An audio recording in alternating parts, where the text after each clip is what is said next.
So, welcome to episode 28 of Korea Talk, where we will be reviewing week 10 and looking forward to week 11.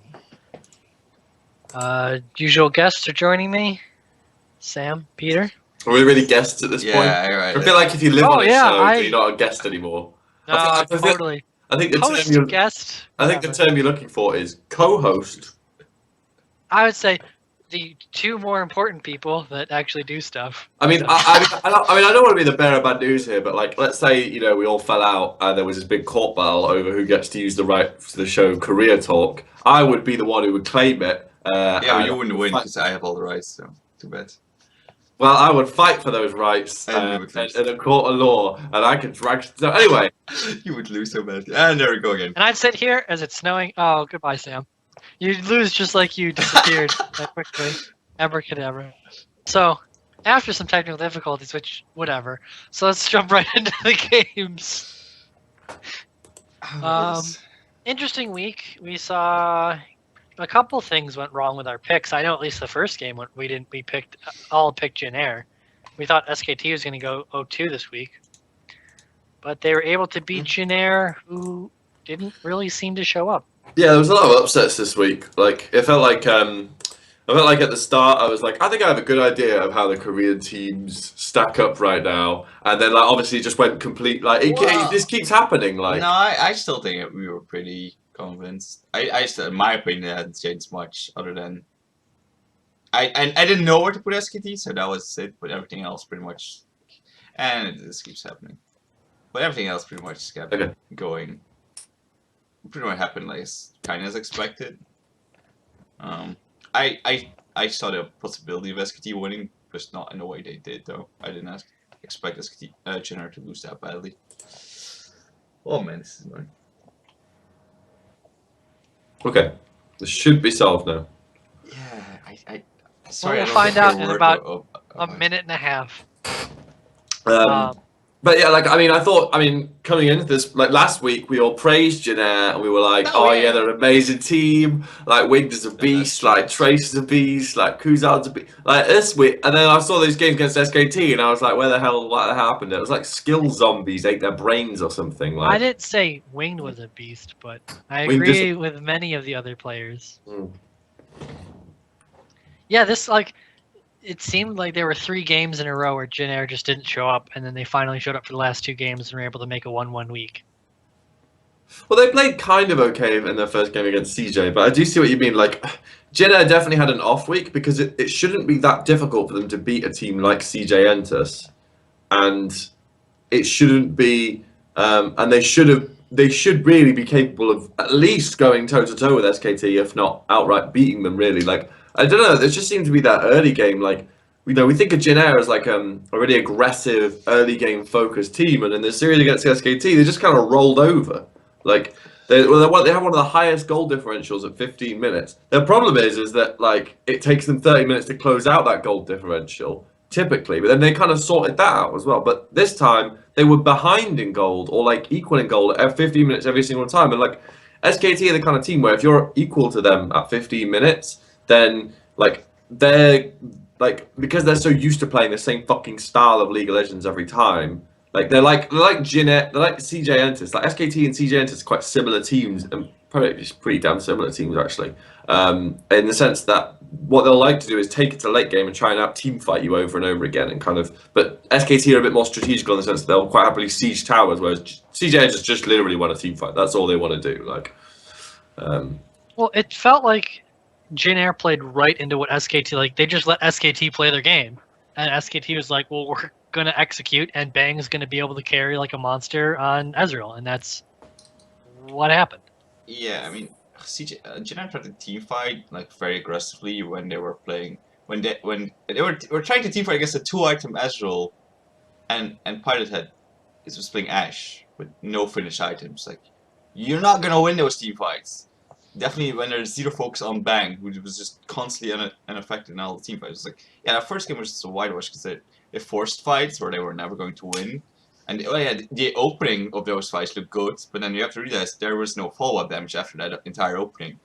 And when you're playing Lula Ezreal, you have plenty of follow-up damage. I mean, you also have the little blank on Nidalee who was doing a lot just damage I put in with the extra heals. So I'm actually so tilted that SKT won with Lulu Ezreal because I hate that comp so goddamn much. Like, Oh, ready?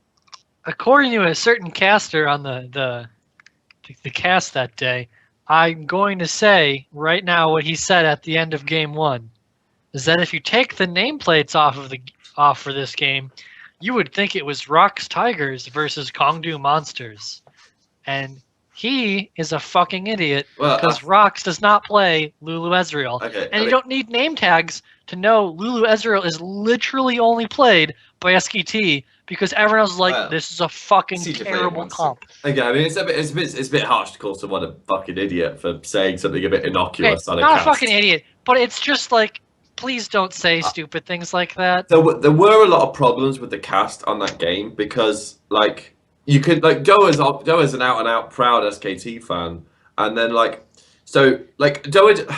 Well, Doa is not a person I expect to. I don't listen to Doa for analytical breakdowns. I listen to him for some fun. Yeah, but what I'm saying is when Doa casts SKT, like, oh yeah, his bias shines through, and there's nothing wrong with bias in a sense. It's like it's just the problem is normally like the way it works is Doa will say something like that overhypes SKT or overplays their significance or overplays the brilliance or something, and then Monty will bring it back down to earth. But in this, like, Papa Smithy just kind of went along with it. So the two of them, like, by the end of it, they were like, SKT are the best team in Korea. That's what it felt like anyway. So what you're saying is that they're both drinking the Kool-Aid, and instead of like someone swatting it out of their hands, they just kept passing it back and forth. Or just going like easy on that Kool-Aid there, mate. Chill out. Like, just take a moment. Don't drink so much Kool-Aid. They were just kind of both like, oh, there's Kool-Aid. There's Kool-Aid. And I always feel it's unfair to judge a caster too harshly by the specific things they say on a cast because obviously they have to talk for a long period of time and like. You know, your mind will play tricks on you, and if you're emotionally invested into the game and all that kind of nonsense. So always give people the benefit of the doubt. But I did feel physically quite sort of frustrated with that cast as it was going on and as it was completed, kind of thing, which is something I rarely feel with LCK casts. So I do feel like that was actually one of the worst LCK casts I've listened to. And I'm not sure whether that's because my bias is to downplay the significance of SKT. But or not downplay it, but I like to think I'm very rational and grounded about the thing of SKT because I don't like seeing SKT win. I would rather see other teams win. How are you not biased in a way against SKT? Like, well, I just admitted I was, and then you pulled the face. So I was like, oh, maybe I could change that to grounded, and you won't pull that face. But anyway. So I don't know whether that was my own bias playing against somebody else's or whether that was just the cast itself being frustrated. But I did just feel a little bit frustrated at the end of that cast. But I don't want to make too big of a deal about it because I got frustrated from the first. I mean, I woke up, I saw your tweets about it, and then when I got to work, instead of watching Kongdu Africa, I watched the Jin Air SKT games, and I kind of had that in the back of my mind. It was a bit agitating, and it did like give me a smaller fuse to go off, but it's constantly I hear like things that are insane said by the like analytic.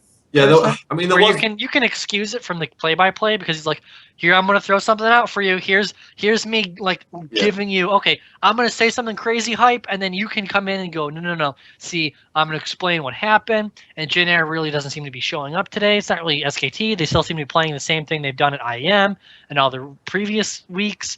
And it gives the opening. I'm more open to that because I've seen interviewers where they kind of come off dumb, but they get a great answer from asking kind of a different question that they obviously know the answer to, but they want to get that person's answer.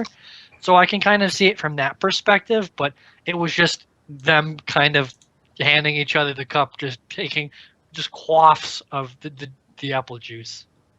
Yeah, like the only thing I would say there was a particular I can't remember the exact quotation of it, but it was like I feel like Jonah just said something along the lines of when SKT kind of get serious, it feels like no one can stop them. And I was like, well, that's such a misrepresentation of the history of Korea and in a way, SKT. the history of SKT, and also like really disrespectful to other teams as well. Like Yeah. to indicate that the only time Samsung White. the only time that SKT doesn't win is when they don't want to win. Like it's such That's a bizarre thing to say. Like it's perfectly fine to say SKT are the greatest League of Legends team to ever exist, or the most dominant Korean team to ever exist, or domestically the greatest team, and all that kind of thing. And because that's all true, but don't discredit the success of teams that have beaten SKT. Like there's 9 teams now that have beaten SKT, and I'm not talking like beaten SKTS. I'm talking of beating the lineup with Faker on it in a best of 3 or a best of 5. Like don't just wipe them all off as they didn't Not want just to that, win. but you have the whole since Rox since they were GE and then Ku, you've kind of seen a progression of them with a cross section of SKT kind of staying along above them for a whole year, and then you can kind of see it crossing where SKT is still motoring around, but Rox is beating them because they have such a horrendous record last year against SKT, and now they're finally turning the corner, and they, as we'll see later, just fucking dominant. Yeah, so like again, I think SKT are a great team, but I think right now that they're kind of on the up and up. But then I kind of am hesitant to say that because all they're doing is playing the same fucking way they've always played. They haven't, you know what I mean? Like a bit different, but their play style in general is similar, but like I don't even think Blank's getting necessarily better either. Like I don't. No. SKT will not win this series LCK, and you know what? I don't even think they'll make the finals. I mean, based on where they are in the standings, I think it depends on where they end up. I think I think they have one best of 5 in them. Well, right now they're in 5th place. So if the playoffs were tomorrow, they would have to beat CJ Entus, then KT, then Jin Air Green Wings just to get to the final. Yeah, they're pretty far back with points too. They're only at +4, where you've got KT and Jin Air both at +10. Yeah, exactly. So if it goes, I mean, yeah. So like CJ, like they can pass CJ in a sense, but if they come to even if they manage to somehow get to an equal record against versus either KT or Jin Air, the fact that KT and Jin Air have a points differential over them will just give them the edge in that in that head-to-head kind of thing. Like when your point is so much higher than your opponent, you can almost add like an extra half a win on, because if you come to the same amount of it's something that we talk about in the Premier League as well in football. For the user, you get 3 points for a win, 1 point for a loss, 1 point for a draw, and 0 points for a loss. And if your goal difference, so the amount of goals you've scored versus the amount of goals you conceded, is significantly higher than other teams, it's almost like you've got an extra half point over them, because if you come equal, you will naturally win out because you're half point over. So I'm a big Tottenham fan. Tottenham are 5 points behind Leicester right now. Leicester are number 1, Tottenham are number 2. If Tottenham can equal Leicester, then they'll win the league outright. So all they need to do is get 5 points more than Leicester get over the next few. That makes sense. I'm sure there's some. Right, I'm sure everyone listening to the show right now is going, this makes total sense. I understand. So I understand. I just don't know what the teams are. So. This we don't care about teams. Okay. But I'm just saying, SKT right now, they're not even the least convincing they've ever been, because in some ways they are good. It's just that this for me is like 2014 spring all over again. I don't think there's a chance that SKT can win. You know what I mean? I still think there's a fair chance they get the finals at least. I just think SKT is never going to get better on Rox this split. But I don't think anyone's going to get better Rox this split without major patch changes. I think that's the big issue, is the waiting point. I think Rox is. I think SKT is, in a sense, the only team that has enough star power to even compete with Rox, but they are in general just worse. And I play agree, style but and everything else. My issue is that Blank, jungle is so like I said, jungle keeps getting more and more important as the years go on. Like I said, I don't think they will do it in any way, but I see SKT as having the second most star power in their team, and I don't even think they have any shot at beating Rox, so there's no way I see. Even though Jin Air and KT might beat SKT, I don't think they could do it either, because they just don't have the star power in their teams.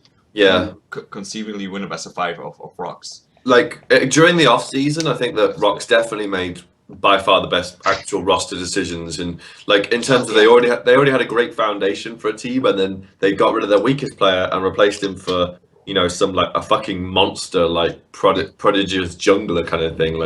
It's kind of like the dream scenario kind of thing, but this time it's actually worked because all they did, he's just slotted in so well as well. That's what makes it so much fun. Is You just went boop, straight in, like. They knew it was successful. They just took one ex-Najin player and replaced another ex-Najin Yeah. player with it.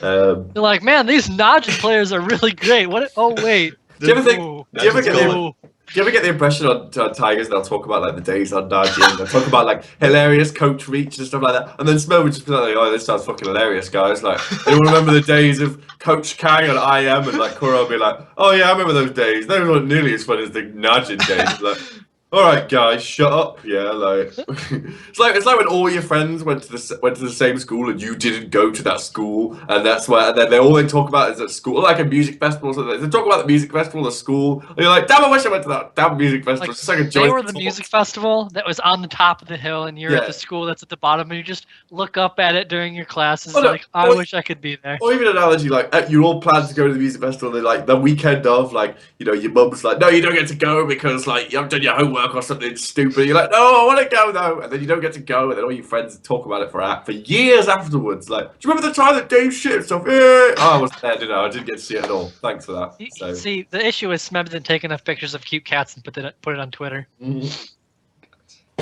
So going back to the series, Yeah. any thoughts on game 2? I mean, the issue I had here too is that I was expecting Wing to come in and really kind of Yeah, I think beat the Wing in crap out general of Blank. has- Like, we saw Wing the last game of this week just literally go off Yeah. and just Oh, push shit. the shit in. And I was expecting that to happen. Both games, he was just silent. This is the quickest I've ever seen Jin Air go from sad playing to glad playing, like within the space of like a fucking, you know, within the space of like 3 days or something. Like normally when they go sad playing, they stay at sad playing for fucking For ages. a while. Then they go to mad playing, and then they manage to get to glad playing again. This time they just went sad playing, glad playing, boom, like that was a power. So. I mean, they're still not, like, still haven't climbed the necessary altitude yet. Like, you know, you got to think about Jin Air. They're a plane that, you know, they had to make like an emergency landing. The pilots, you know, the technicians managed to get it back up again. You know, pilots driving the plane.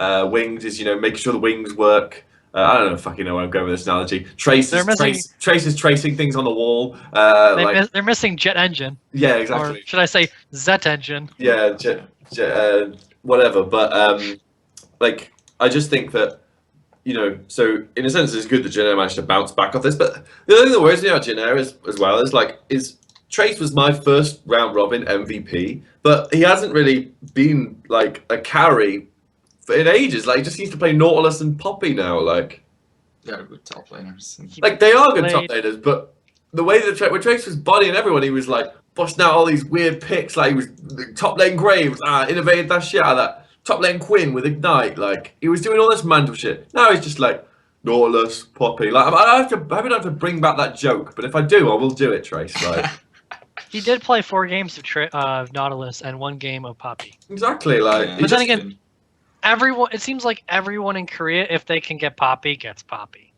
Poppy is dumb. Mm. Poppy's so dumb. Well, I think Jin Air also should maybe just ban Callista. I don't know. Don't leave it open if you're not gonna at least pick it in your first round robin. Like they left it open twice and they lost both games. Just like like ban that shit. because the problem with Jin Air as well is like, I mean, Pilot doesn't strike me as a Callista player. Like he's a bit too safe for that. So like that's one of those where you just got to take the L and ban it kind of thing. Like, I mean, even if to give it a bit, like, oh, I was sick of my team having to ban the Callista every time, so we just decided just to ban it ourselves. Because the champion does so much for your team, we just ban it. Like, you know. One of the only AD carries that really brings like clean initiation, because Ashe brings initiation, but it's a lot harder to set up. Where Callista's is very easy. But it's like it's the synergy with certain champions provided alongside the initiation and then the saving power as well. You can pull your support out when he overextends and then put them back in when it suits you.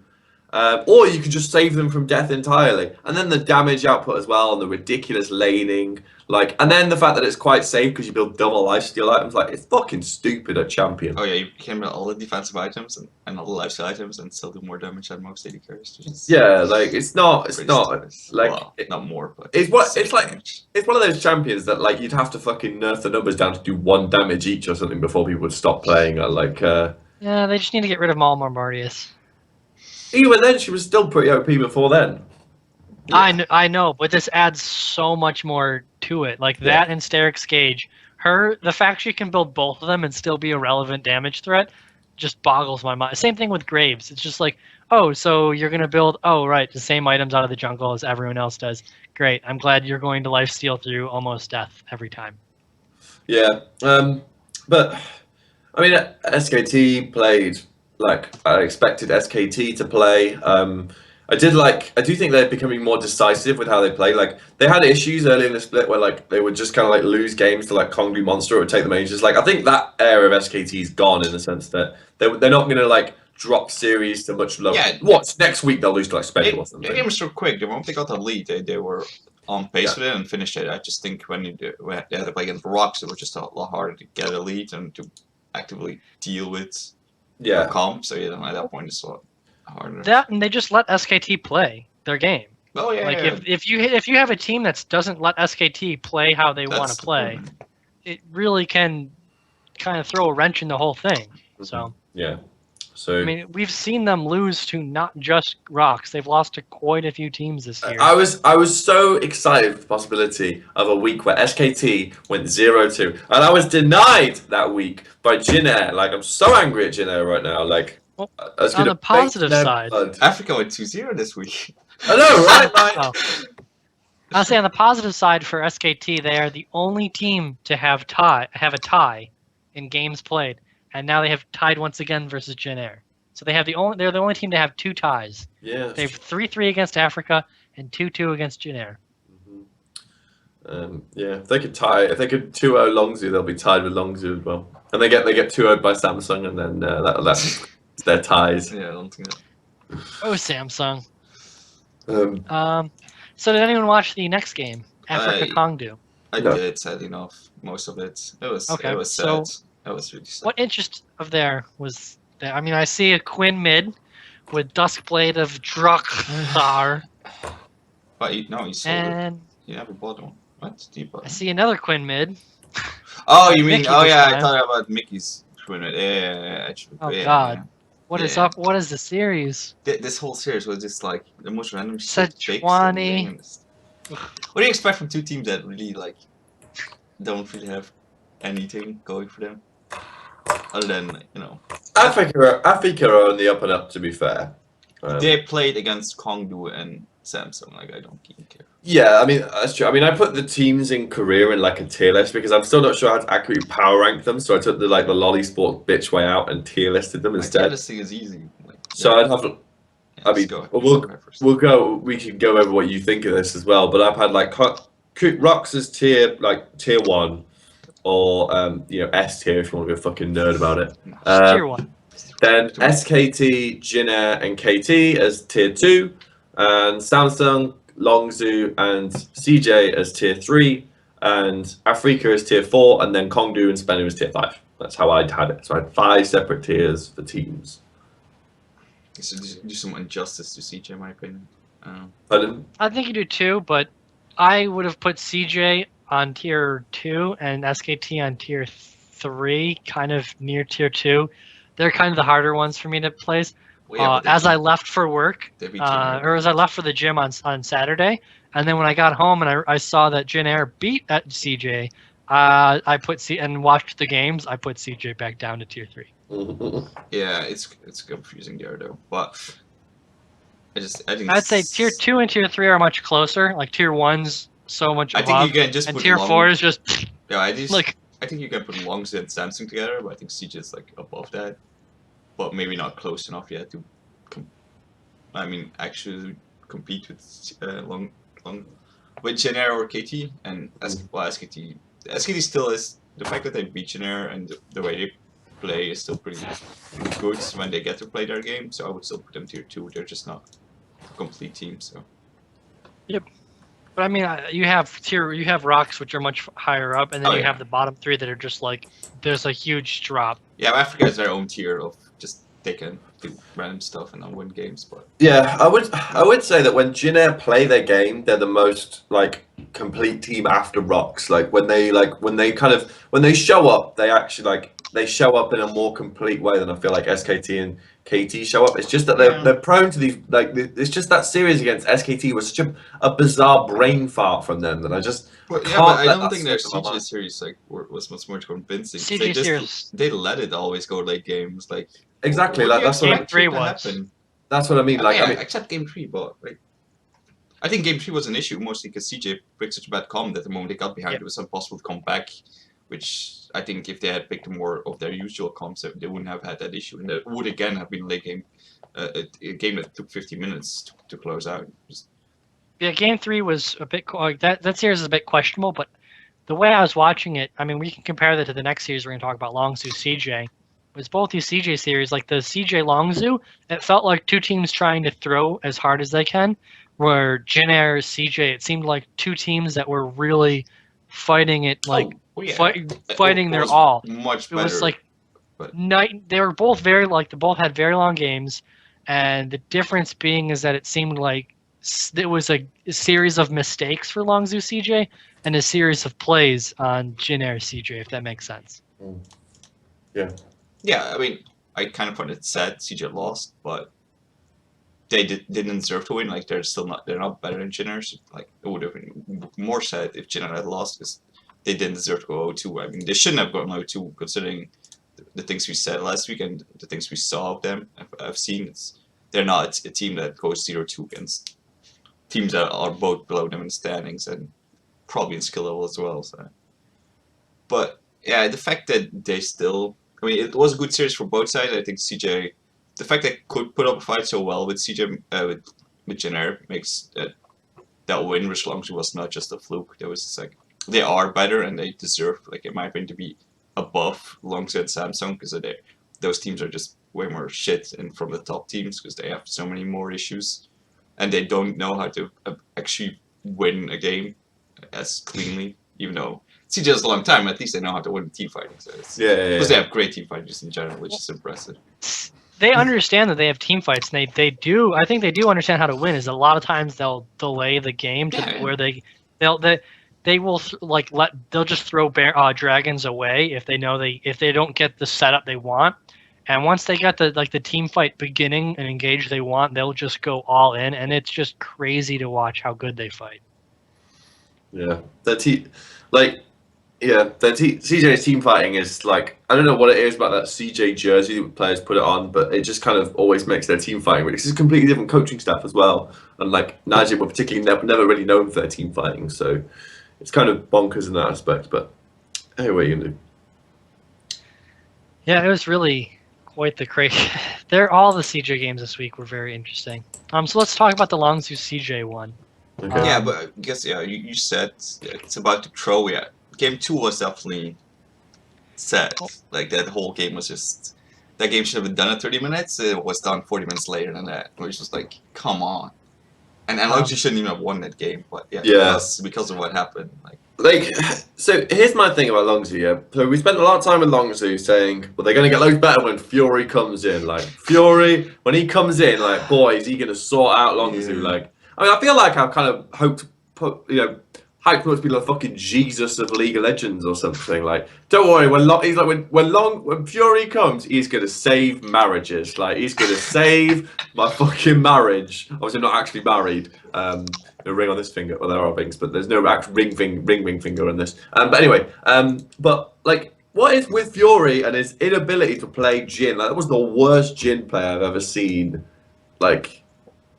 For a respectable AD carry. The Steve fighting was pretty fucking shit. Well, if you just compare it to what Kramer was doing. I counted in some of those team fights. In one of those team fights, he got as little as 1 auto attack off on Jin.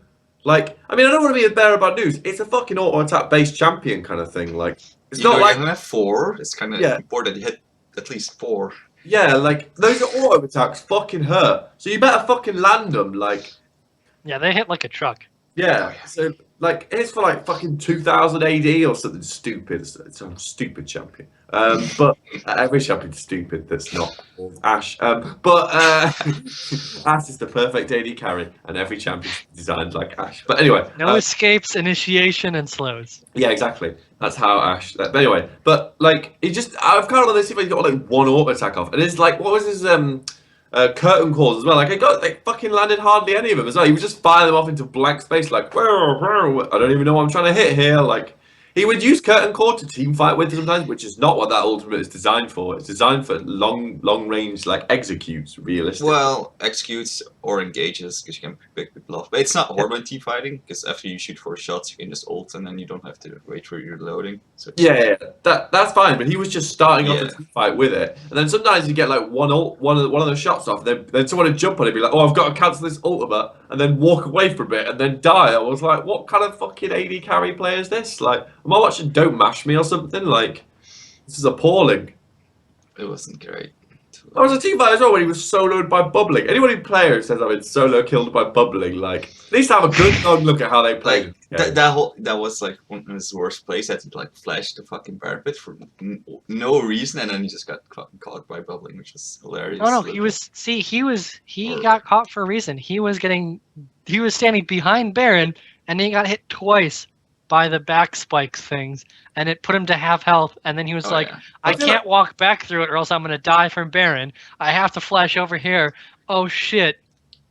Maybe I should stand behind Baron because it does a lot of I damage. feel like on this show we talked for a long time about the danger of standing behind Baron Nashor, like, and I feel like all the teams were like, I know I'll watch this show, but I'm just gonna ignore the advice of that handsome white guy, those other 2 white guys, and just play the game how I want to play it, like. Oh, what does this thing look like from behind? Ow, ow! Yeah. What does Baron look like from behind? Ow, this really hurts. Like, why does no one ever go back here? That's why. So yeah, but yeah, like I feel like it was a mixture of, like, I mean, Coco had a pretty good series overall. Like he had some really nice engages on Lissandra. Other than game 1. Yeah. Game 1, they had tons of lockdown. That's why I they said. could not get onto fucking Jin. That's why I said pretty nice series, not nice, not amazing series. But he had a really good, like he had a really good engage in game 2, which kind of saved Longzhu and stuff like that. So he had, Coco's playing still below the level I would expect him to play, but he's playing closer to the level than when he was than some of the lowest points. When they had to bring Frozen in. Yeah, like I don't think right now there's any reason to bring Frozen in. My issue is like, what is Fury's deal, and like what is with Chase's consistency as well? Like, like some games I don't even realize he's in a game. I'm like, oh yeah, Chase is here, isn't he? Like, but then some games he fucking smashes the shit out of everyone. I'm like, yeah, that's. I mean, I would love to see the same lineup, but swap in Crash. Great, yeah. I like There's too many of these like champ players that have the same name. and Crash, Catch. I mean, to make it clear as well, like people who haven't been watching Korea for long might not remember that this time last year, the only reason that Jin Air and CJ Entus were winning games was because of Chaser and Coco hard carrying those teams respectively. Like Trace wasn't a beast back then; he was all right, and it was Chaser going off, bodying bitches that allowed them to pick up wins. Like, so all I'm asking them to do is now they're surrounded by good players, play fucking how they did when they were surrounded by not so good players. Like, yeah, it's maddening. Yeah, I mean, I've seen Chaser play poorly when he was real foxy, and I've seen him play poorly near the end of his Jin Air stint. Maybe that's what Chase needs to do. No, he just needs to rechange his name to something else now. I mean, we were more forgiving of his kind of almost his bad performances when he was on Jin Air because, like, okay, I've carried this team for an entire fucking year, and we are not going to make it to Worlds. Yeah, he played all right in the Gauntlet as well. So, like, when it counted, like, I think he gave it his all. You know what I mean? Like, Came back on. The deficit was too large, to make up at that point. Like, it's just bizarre to see these two players finally have a team that surrounds them and not play to the level we've seen them play at. Yeah. It's just absolutely maddening. I mean, the whole game 2, CJ should have closed out way earlier, and there were some plays. The double teleports really came in handy, and Coco really was a huge, very, very important for that. The only thing they had to do was game one. They have 2 teleports and they're on a Jin. It's almost 50 minutes into the game. How do you not double teleport and just 100% that like Kramer? Because he didn't have QSS until his literally the last item Yeah, he I bought mean, was QSS. I felt like one of those where if it was like Sunday or Smeb playing Poppy, like they would have caught that Kindred, that Jin every single fucking time. You know what I mean? Like, and like this is what I think when people say like inane things about Flame, like Flame's all right. He's not as good as like the top dogs in Korea. He won't ever be as good as. I don't think he'll ever be as good as the top dogs in Korea. I don't Like, think he'll ever be as good as he was before. I mean, I think he is showing better games, and he looks pretty good in lane, and he has been able to have an impact in team fights, but it's never the same impact he used to have, where he'd TP in and everyone would be like, "Oh shit, Flame's here! Like we need to back out ASAP, or we're all gonna die." It's difficult to say Flame will ever be as good as like he was at his peak, because his peak he was phenomenal, and it was he was nasty. Yeah, really two examples I can think of where a top team was able to be consistently carried that hard by their own top laner, and that is Flame on CJ Displays in 2013 around the springtime, even sometimes in summer as well, where you managed to get 100 CF deficits over top laner, and then Save on Najid's Shield around like sort of springtime as well, 2014, where again he was his pathing and the way that he like manipulated the minion ways that would keep Najid's Shield long enough in the games in order for them. So like those are the only two times I've ever thought of top laners like. I would say McNoon. I was gonna say I would say Najid, McNoon. Well, the reason I'm hesitant to say that is the other part, like the worlds, man. Yeah, I mean, yes and no, but like the other, I mean, Prey wasn't great back then. When they won OGN, like everyone was like, "Oh, McNoon's playing insane." Like the other thing was Prey was fucking bodying everyone in the bottom. I mean, if you watched the final, if they played against the Zubu Frost, like literally everyone lane won before 20 minutes. Like it was one of the most one-sided finals ever. Like that Trundle pick in Game 3 summarized the whole series. Like, Frost just got their head kicked in, like because Sword was so good in the lane phase, but. Yeah, like I see what you mean, but I don't know. I guess in the modern era of League of Legends, since the LCS began. I don't think we've really seen. Sure, that's true. It's just it's bizarre to. I don't expect him to get to that level, but I expect him to be like a constant threat. That's the issue is with Longzhu that continues to like make me overestimate their strength. Is that I look at the lineup and I'm like, oh, I remember when Chaser was botting people in Italy and he could run around and kill everyone. He could do the same on Kindred in Italy and any games. Oh man, remember Coco used to single-handedly carry a complete team of shitters. Oh man, Flame. I remember when he used to like TP in on Rise and blow everyone up. And that you have 4 players who used to just like hard carry their team, and they just can't seem to get it together. If I was to say what the issue for Longzhu is like, I mean, St. Vicious did an interview with Daily Dot, which is really good, with Samuel Lingle, who's a really good interviewer. And it was just after Apex won the final, and he talks about the idea of like building a team roster, and he went through the stages he went through when he built the Apex roster, and how it was a mixture of young, like newer players into the scene, and then experienced veterans, and the mix of the two. Like, so if you had the younger players are hungrier for the win and will practice harder, but they need the veteran players to keep them in check. And he gave examples, so he was like, so if you've got a lineup that's entirely like veteran presence, you get a lineup like Renegades, which obviously was a hyperbole from him, but his point is like, I see the same issues, and it's the same like thing you see on TSM and stuff like that as well. Is like, it's the idea like too many cooks spoil the broth, and I feel like maybe that's the issue with Longzhu, is that there's too much veteran presence on that lineup that because they don't have enough synergy with each other as well. I feel like that's why maybe if they play Crash in the lineup they play at the moment, so they subbed out Chaser and played Crash, maybe that would fix some of their issues, and that would give them that younger, hungrier presence on the team to motivate the veterans, which would cause an effect, improve the whole level of the team. And it might be a more consistent jungler as well. Yeah. And then you can put Chaser on some other team where he'll know, like some other team with more newer players, maybe he can find his stride in that way. So that's maybe how I would do it. Yeah, I can see it. The comparison to TSM is an apt one, and it's so frustrating to, well, I guess it's not, because it's not frustrating to watch TSM lose. It's very enjoyable. Yeah. But watching Longzhu lose is, you just see a bunch of players who have kind of faced adversity last year and were able to carry like super hard, and now they're on the same team, and they just can't get to the same level they were even last year. Anything else about the series besides that? Holy shit, that was long. It was long, and CJ. Yeah. CJ was the deserved winner. Like they It were really- better than every That stage. game It- two, it- putting it- it on 2x speed on YouTube was like, is It- it over yet? It really. I watched it live for 70 minutes. It really was a Longzhu series. Oh, I'm so Jokes. funny. Jokes.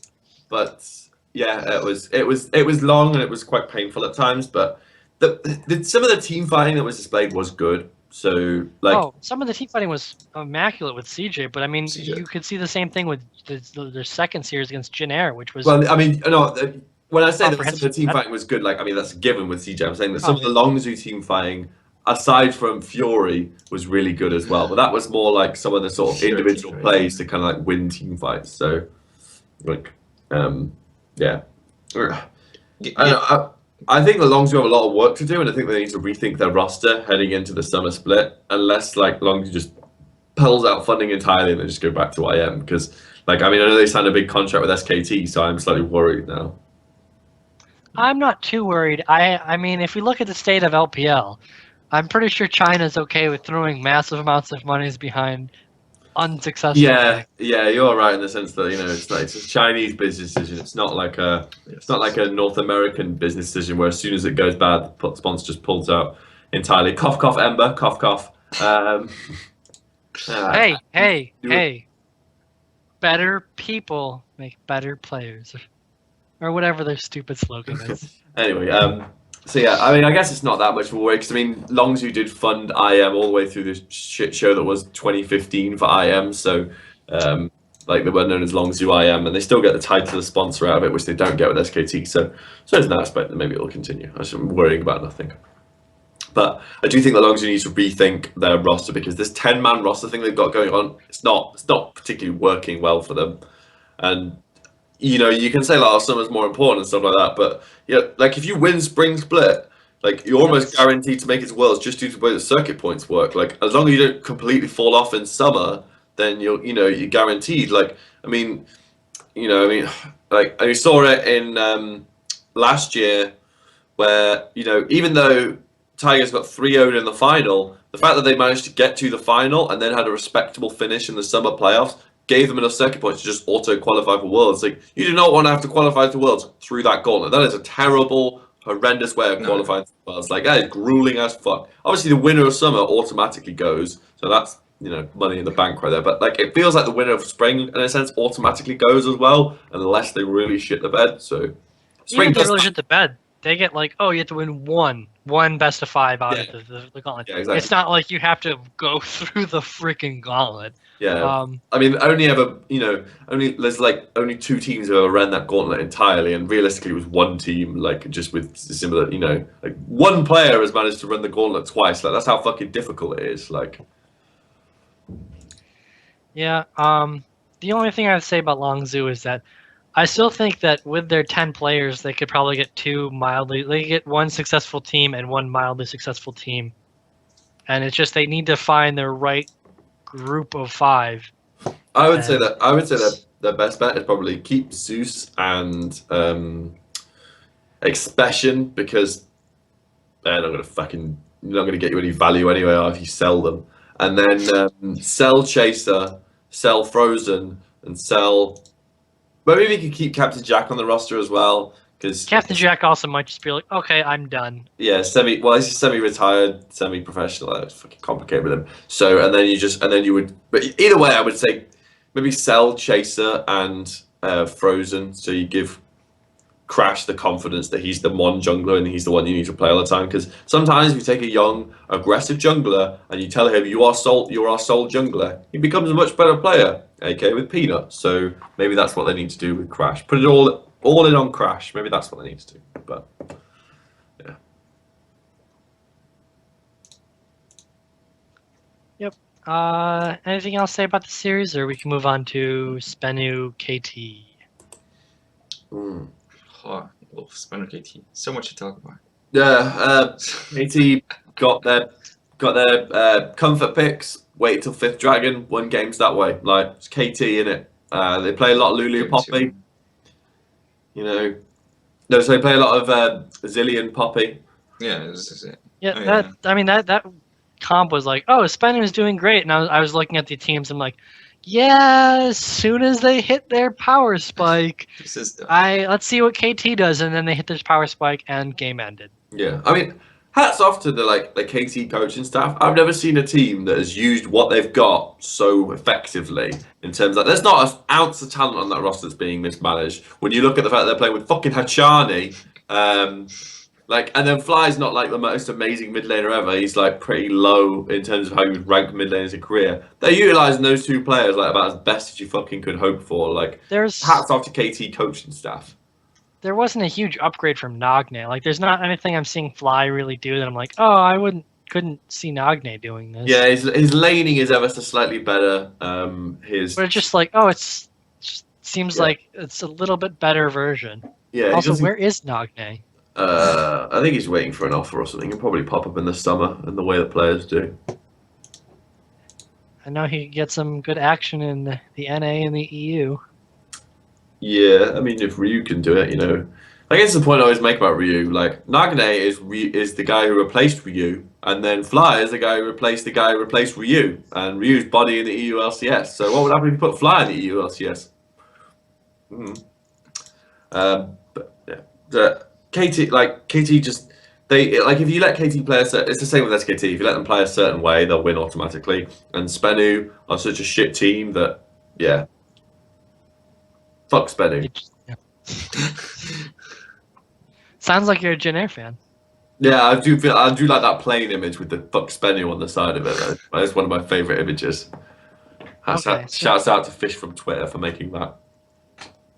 Now we're gonna get to. Well, is there anything else to say about this? I mean, it was pretty much KT won the KT way. The second game was literally 5 dragons. Okay, let's go. Yeah.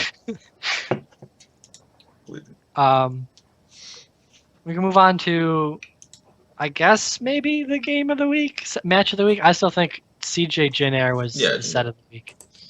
SKT Rox promised to be was the most hyped matchup of the week, but in terms it was one game, it was good, and then there was like, okay, that's done. Yeah, in terms of the quality of the series, CJ Jin Air was the series of the week, but you can't know that until you've got the power of hindsight.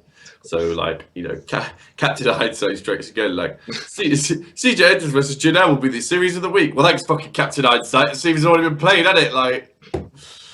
Well, the issue with this one too is that I was expecting a quality game, maybe SKT wins one, and then they just fall apart in either game 2 or game 3. Depending if they win game 1 or they win game 2, they're going to fall apart in game 3. I was just expecting them to fall apart in one of the games, and unsurprisingly. I mean, I'm not gonna lie to you. I knew that SKT couldn't.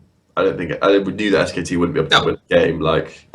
The difference between them and Rox is just and people can say, it was only Smeb getting a lucky catch on Vayne. Well, first off, he pretended he didn't see those players recalling. That's a split second wait for the last guy to recall and then pick him off, as it were.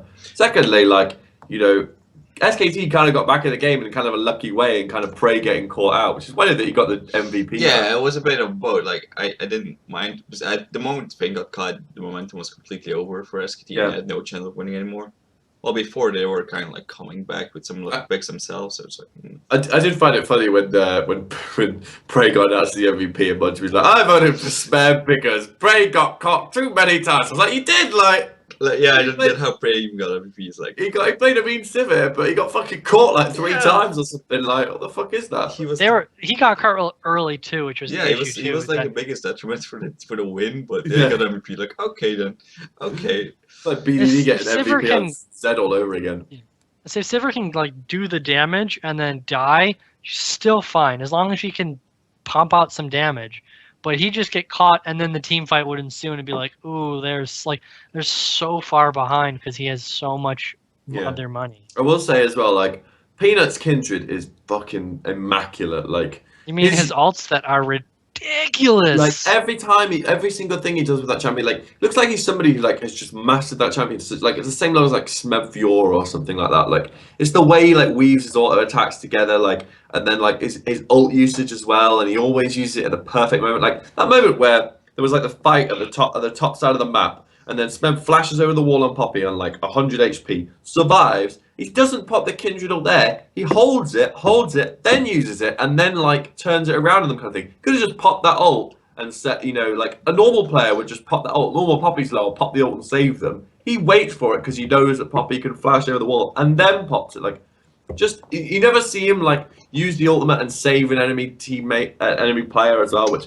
obviously will inevitably happen when you have an ultimate like that. Like every time he gets the perfect heal out of it as well. Like, it's just such a fucking disgusting Kindred play throughout that series. Like he's so like I could watch Peanut play League of Legends all day, and sometimes I do, like on my day off. But like he's just so fucking good at the game. Like I can't think of a time where a jungler's been this dominant in Korea, like on such a top level team. Like because you think about the power balance on Rox as well. Like this is the first elite Korean team we've seen without elite Korean mid laner.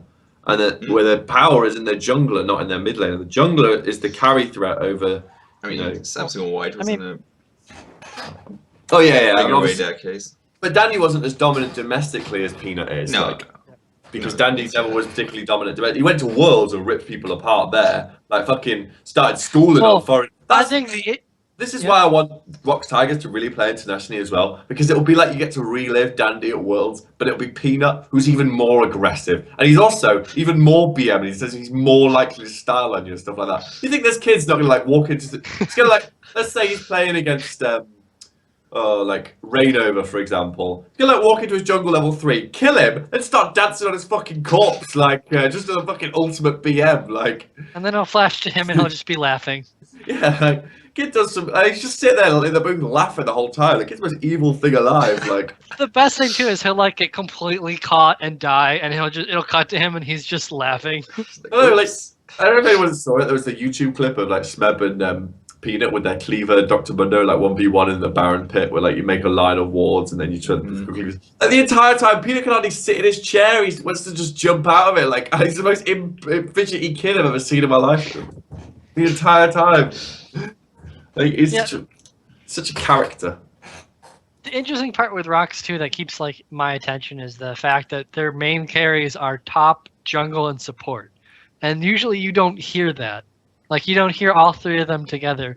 Usually mid laner is almost always there. Either mid laner, AD carry is there, and then you can have support was like, oh yeah, the bot lane's great, or oh no, the top and jungle have a terrific connection together. In that way, connection of all three of them is just so unique for them. Yeah, in that way, they are like the complete opposite of SKT in the sense that SKT strengths are in their mid lane, the AD carry, and then Rox is in their support, top, and jungle. But yeah, like I just think like, and some of the team fighting that Rox displayed in this series as well was like fucking incredible as well. Like, and then it's just that way they just run around the map like I've never seen a team do. Like they're all the time, they're all everywhere kind of thing. Like if Smeb starts trying to 1v1 someone, like Gorilla just shows up out of nowhere. Like how did you even know to be there? Like what kind of fucking psychic level shit is this? Like the second game shows truly shows the cohesion they have. Not just that, but how much they trust each other with, oh, I don't need to use ult or I don't need to use whatever because I know you're going to flash and make it and I trust you're going to do it, so I'm going to keep going and ignore having to help you. Yeah. It's just that ability right there lets them truly maximize, and I fucking love Smeb's Ken. Like, I don't think it's a good pick, but he just makes it fucking... I think it works because it's a good counter matchup into Fiora, so like they baited it out and then they just know how to counter it. Plus they can always swap it around. It's like the fact that you have triple flex, I think it's pretty and you've got to value it as like as a flex pick as well. And it's like it's both a pocket and a flex pick as well. Like no other team in the world can play Cannon, and no other team in the world can play it in, I don't think Prey's gonna play it in AD carry again. But no other team can play it in two roles. Three so roles. Such a well. I mean, yeah, I know Kuro doesn't play much, but I'm talking about mid. Yeah, but He like, just played. I mean, they pick the Kennen, and you don't know quite know where it's going to go, and then you don't get to practice against the Kennen very often as well. And then two of their players like fucking exceptional on Kennen as well. Like, I think Gorilla's lost one game on Kennen in his entire career. Like, he's like 90% win rate on the champion or something. I mean, Like, they could still have It's put just- Nautilus in top lane. It was Yeah. that could have happened. It was not an issue. Like, Yeah. it's always useful with ult as support. Definitely combining it with Callisto. So Oh, it's it's like, just yeah, so like, in a world where you have all these tanky champions, it just seems very interesting. yeah, like, but she didn't have to play against. it's not tank. just how he plays it in lane, because lane doesn't seem to be super end all be all. Just his ability to move around the map and his ability to really maximize all of his stuns is just beautiful. yeah, and so I do think it works. Like, I wouldn't be surprised if you started seeing other top laners pick up Kennen based off Smeb's influence, because this always happens, like a Riptide, like a... I just don't think they'll do it. It'll be like the BDD and Faker Azir thing, where loads of other people will start picking up Azir and be like, why am I not winning games at this? Because it's not actually that good of a pick, they're just insanely good at it. Like, it'll be like that, I Unless think. it works in a way. I'm surprised to see Kogo not pick up the Azir, considering how good he is I at think it. it was banned most of the times. Yeah. So, I see. Or BDD, or like CJ first pick it as well, you got to remember. Yeah. Like, they snatch that shit immediately, like, you know... Yeah, they could never pick it. They're like, you know, when you're playing football with your mates and you pick players based on, you know, like, so you got all the kids line up and you pick one each. Like, then a guy that just immediately picks their best mate, even though he's like all right at football. Like, I'll have the goalie immediately. Like, all right, mate. Like, whatever. That's a UK sport. It should be a European sports analogy. Yeah? Whatever. Some people get it. People who played football at fucking primary and secondary school will get that. Yeah. Because See, everyone- no, when you said But that, I don't get the analogy. It makes it has. Okay, what has so you it to remember- do you with remember I what- assumed hockey. picking So away you the remember- best champion. It has to do with picking your friends, even though he's not Okay. the best player. Like, So you remember the phase, like, I got picked last, as it were, like, and Yeah. then you assigned your team captains, and then normally they would pick like the kid who was really fucking good at football to start off with. I.e., this would be a power pick in this analogy, and then they'd pick like the kid that was really good at football, and then maybe like a couple of ways down they get to their best mate. He was all right, but not amazing. Like CJ just straight away just go for their best mate. Like that's loyalty right there to their friend. In this case, Azir. The analogy works, all right. all I know is you said goalie, and my head immediately was like, oh yeah, hockey. I'm never going to be the one to talk about hockey. I don't even know what hockey is. Like, it doesn't know. we used to play hockey as kids with rollerblades. Like, if that helps. It's not how I play hockey. That's not how So, anybody plays the- hockey. Dude. I don't know about you guys. The only disappointment I have in Rock so far is Kuro, because he really, over the past maybe 3 weeks, has only shown LeBlanc. significant presence with LeBlanc. Yeah, I mean, we knew like the next on chopping block would be Cure or Prey, so this summer it looks. I would think if Rox wants to stay on top, they would be smart to look for a different mid laner for next split. Is that entirely fair? Hold on a second. Yes, it's in the fire because we like last week the only good games he had wasn't LeBlanc. This week he only played LeBlanc, so that was just more LeBlanc. Okay, week before it doesn't count anymore. They won against Samsung with LeBlanc Oh, last yeah, week. to be fair, yeah. And played. Victor did get nerfed. All right, yeah, I'll give you that. Like, normally he's got the Victor pick as well. So Yeah, but No, I don't mean like. I assume he has more than he can Yeah. play more players. I just mean he's only looked as good as his other teammates, oh, and has okay. only really been a force to be reckoned with on LeBlanc in recent So play. he's only like a sort of like a top tier carry threat on LeBlanc, and everything else he's like kind of sort of a background. Okay, I'll get down to that. Yeah, that's fine.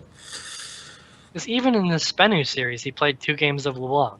Yeah, I mean, I suppose that's the, you know, if it's not broken, don't fix. That's why Gorilla sorry. played like 12 games of Alistair in a row or something, because he just Yeah, kept giving yeah. it to him, and he was like, I'll keep winning Well, with it then. It's a bit different there. I mean, he did actually play Corki in the SBENU series, but I mean, with the Yeah, but Gorilla wasn't thing, good. I don't expect like I think of I have Gorilla as a much better player, and if he's just gonna play Alistair, it's like, wait, they're still giving it to me. Yeah, Might as well pick the greatest Yeah. support champion in the game at the moment. yeah. So But yeah, like I think in a sense you kind of like you saw like the way that Rox play the game is so aggressive, and so like I just think SKT get like, especially in game 2, they kind of just caught like they weren't ready for that level of aggression. And I did see like a lot of backlash against Duke for it was game not 2. Duke's fault. And like people being like, Duke had so little to do with game 2. okay, so Duke did not play well in game 2. Absolutely did not play well in game 2. But SKT fans have no right to demand his head on a block and say that he should be benched immediately. Like, I mean, like, Well, who the fuck is he going to be replaced by? You can't. SKT can't get anyone that's better than him. Like, unless they can pay Marin's buyout from LGD, they can't because that figure will be astronomical. Because buyouts are normally like at least somebody's salary, and Marin's making bank on LGD. So unless they can pay Marin's buyout on LGD, they're not going to get anyone that's better for the team. Like, you know, Duke's a fucking top laner. Game 2 was so decided from mid lane on. Like they put all the chips. Like, oh, that's big set. I knew that was a fucking terrible idea. It's like, oh, you guys are just crazy. You think you're just gonna win by just out-styling fucking Rox. Like, yeah. And the moment he fucked up the first blood, like that he didn't get, like that game was pretty much done. And they had way more pressure Rox, and then they crumbled like so bad. Well, it's not even that. We can draw a parallel between this and the next game we'll be looking at. I feel like Faker on that Zed pick is still in like a world where he thinks, oh, if I just beat Kura in mid lane, then I'll win the game. And it's like, no, it doesn't work that way, mate. Your whole team around you get their fucking head caved in. Like, don't matter if you're like 20 CS up. Like, exactly. Like, and he's also still in the world as well where he could just style on Kura. Like, don't worry, guys, give me Zed. I'll carry this game. Like, no, you won't. Sorry. Like, yeah, I will. Sorry, Faker, it's not Season 3 anymore. You can't just win lane with Zed and then just literally dump on any other person. But you have a huge issue with Game 2 is Blank, in my opinion, is he was not in the right place at the right time. And you could see, just from the Kennen Fiora pick, I would have tried to literally never leave the bottoms, like, never leave where they are. Because I know... you picked a counter pick, you're going to want to exploit the fuck out of that in lane, and guess what they did? Peanut was down there just fucking setting up a tent, getting a nice, bringing all the amenities in, building a house, got the refrigerator, got the giant screen TV, like he fucking lived there. Yeah. And of course you would. You're picking the counter pick to shit on their one carry, and then just have to move around the Zed. Yeah, it was like, yeah, so I still don't think Blank is a good jungler. I mean, I did at one point describe him as like a terrible jungler, and I don't think that's quite fair, but I still don't think he is a good jungler. Like, I still think like if SKT, like, I think that would be the position they most need to look to improve is the jungle, realistically. Like, and that's the one where I actually think they could get like a proper upgrade. You know what I mean? Like chasing. Yeah, exactly. Like maybe if or maybe Crash or Crush. No, both SKT and I think Crush is Longzhu are both sponsored by the same Longzhu. So I think Crush at least shows like an aggressiveness that he'll play to, and I don't think he's good, but I don't think he is like. My issue with Blank is that sometimes he literally is like, guys, I gotta roleplay my name, and just never show up in lanes when I'm needed, and just. Yeah. I'd rather have someone who's going to be over aggressive and die, and you kind of can try and tame that down to where he needs to play, like funnel that aggressiveness into a lane where you want him to. Well, in that situation, why don't they just get Flawless then? Like, if you want someone who's going to be too over aggressive, like just get Flawless. Like, because Flawless is falling on his like. I don't think Crush is falling on his face. Oh, I guess this is kind of. I guess this. I will say the issue. I have watched some, not their games this week, but. I will say, I guess the issue being in my mind is I have more expectations from Flawless and I have less expectations from Crush. So I would say that's probably where my mindset's more coming expectations from, because people hyped him up. Yeah. Well, because I kind of hyped him up too. I watched his Lee Sin games and I was like, holy shit, this guy's a fucking monster. Yeah. And because I saw those games, it kind of is like I keep thinking, he's got to have some sort like if that is his peak right there, he's got to like the drop off can't be where his current play is. So, but I don't know. I don't think Blank is the greatest, and as we'll see in Samsung Africa, I think he improved in terms. He's improved, but he hasn't like his improvement has been like not great. I still don't see him as better than Bengi. I do. I see him better as Bengi just because he can't seem to be able to play the other champions. Yeah, he can play the champions in the meta on that point. I don't think he's better banging in his career, but I think banging's done and that he can't perform anymore. Yeah, like And Blank do at least you remember Bengi's Udia series? Like it was not good. That was fucking terrible. He But should have done Gragas is so back. much more with fucking Udyr that series, and he did nothing. You can still play Gragas. You can still play Elise. I don't know. Yeah, I but was still Elise kind of seeing- gets destroyed You by can't- you Nidalee can't- and Kindred these days. So. You can't really play Rek'Sai though, so Yeah. No, that's true. Actually, I guess that's I mean, if I ever see Bengi back playing again, I'll be like, I would have said, why even put Blank in? But if Blank is truly the jungler and they're not bringing back Bengi ever again, I can understand it. I do think that. But if we see Bengi play again, I would say it's a mistake to even put Blank in. That's true, but I think they really made the decision after and definitely with IM that they want to go with Blank, and so yeah. I mean that they lose to Rox isn't a given anyway. Oh no, I mean I didn't expect them to do crazy. It just I just still don't see amazing things from Blank. I mean, as we saw at Game 2, we saw the same thing in Game 2 of this Samsung Africa, where Ambition was just a dollar. It was just late. He was late to every fucking gank he needed to be, and he was just like, "Oh hey, Kuve, oh you're already dead. Let me pick up this farm for you." yeah. Yeah, Ambition. It's like you don't give him Graves. It's just a lot less useful all of a sudden. Yeah, he is a good Graves player. Give him that. But anything This else? Graves is nuts. He knows how to do damage to that champion. That's impressive. He knows how to flank with that champion as well, which is impressive. Like he walks in the middle of a team fight and doesn't take any damage. Like how does he manage that? Like, but yeah, no. Yeah, I think if there was one position SKT should look to replace, it is their jungle, not their top lane, because obviously good junglers or junglers at the level which they need are plenty than top lanes at the level they need realistically. I think you couldn't really help much of that game. I mean, the series in general. I think his series versus Jin Air was pretty good, and he had some good flanks as well with TP. So I don't think Duke is ever the issue because I think his lane is still very good, and he'll get better at playing with the team. Just if you're left alone in a counter matchup, He's just not the shot caller of the team. You can't replace what Marin left off, but he sure is a good player. Yeah. What? But they no way in hell are going to find a better top laner than him right now. So. No, I mean, some days you're going to stay on KT, sometimes going to stay on Rox. That's it, realistically. Like, there's no other top laner in the world that's a clear upgrade, over Duke. So stay with Duke. Got to make it work. Yep. Anything else with that, or we want to go on to the greatest team ever and the greatest jungler of Korea?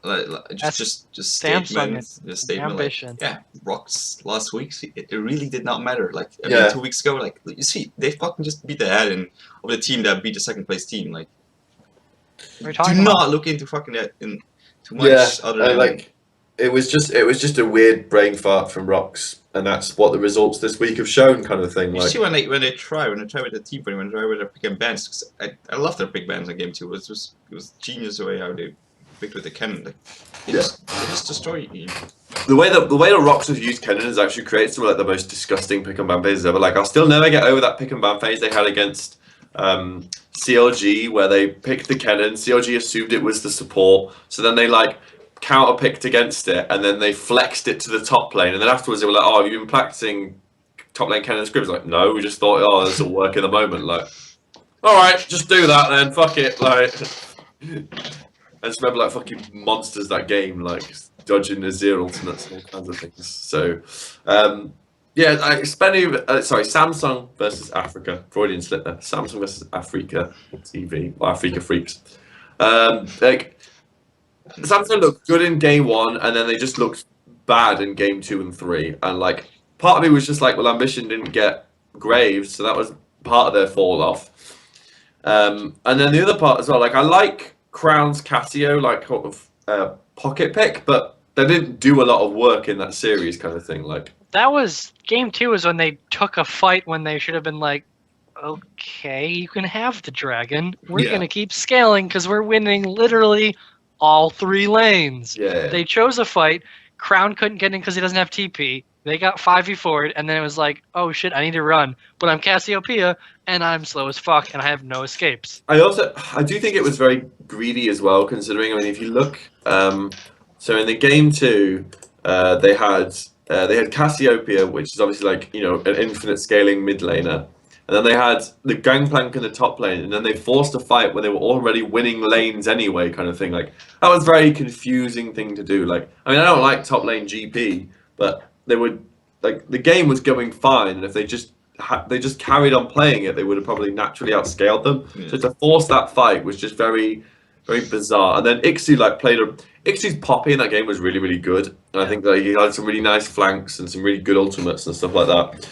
So hats off to him for that, and he's actually kind of like delivering on a lot of the hype that he got at the start of the split, or before the split began, when people were saying he's going to be a really good top laner. He's actually becoming like a pretty good top laner on Poppy. But like, I just feel like Samsung just kind of dropped the ball in that team fight, and I think that whole team fight, like, it just gave Afrika such an edge that they could just close it out off the back of that. Realistically, it was 20 minutes in. They only had one dragon.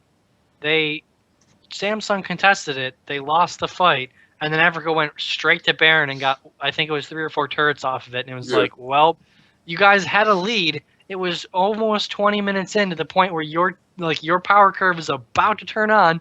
Why take, like, what went through your mind to think, oh, we should take this fight right now? Because, you know, first dragon is ever so important. Yeah. So little reason. I mean, they're fighting against a comp that has so little late game damage because they're playing Silver Lulu, which is like worse than Ezreal Lulu because Silver has well, actually she has a bit more, but yeah, we know. But you gotta remember, like, when you put the shield on somebody and then you do the AoE crits, like, it's not like Pick shoots every person and gets hit by the ricochet. So in that aspect, like, the reason you play Sivir, i.e. for this ridiculous ricochet damage, like, Lulu mid lane works great with things like Kog'Maw or Vayne or these champions that auto attack a fucking shit ton, or like Kalista, and all they do is auto attack. Like, against Sivir, she'll come in, she'll auto attack once, she'll send that ricochet off, bing, bing, bing, bing, bing, bing, and then she'll back off a bit and then come back, bing, bing, bing, bing. Like, so I don't really get why you pick Lulu with Sivir, because Sivir is already quite a safe, or should be a quite safe to carry if you play it correctly. So yeah. Bizarre. I mean, it worked for them. He had some really good whimsies on the Crown, but yeah, I mean, it mostly worked because they're at that point you fight in the power spike of Poppy, which you never want to fight against when you're playing as an AD carry, because she's too tanky and she still has too much high numbers that she can actually 1v1 an AD carry easily. Yeah, she can, like, no life steal, no armor penetration. Yeah, but if she gets a stunning on you against the wall, then like she chunks you down to like 40% HP. Yeah, or even less. Yeah. Yeah, and then at that point you try and, like, you know, dash away, and she activates a W, and you're like, bing, oh, I'm stuck here, like, you know, and she just like slowly just and then she's got the Iceborne Gauntlets, she just keeps hitting the fucking face in. Yeah, it's horrible to play against. Yeah, just game 3. What did you guys think of the pick ban? Because they took away Elise and Gragas and was like, fuck you, we'll just play it top. Have fun, Ambition.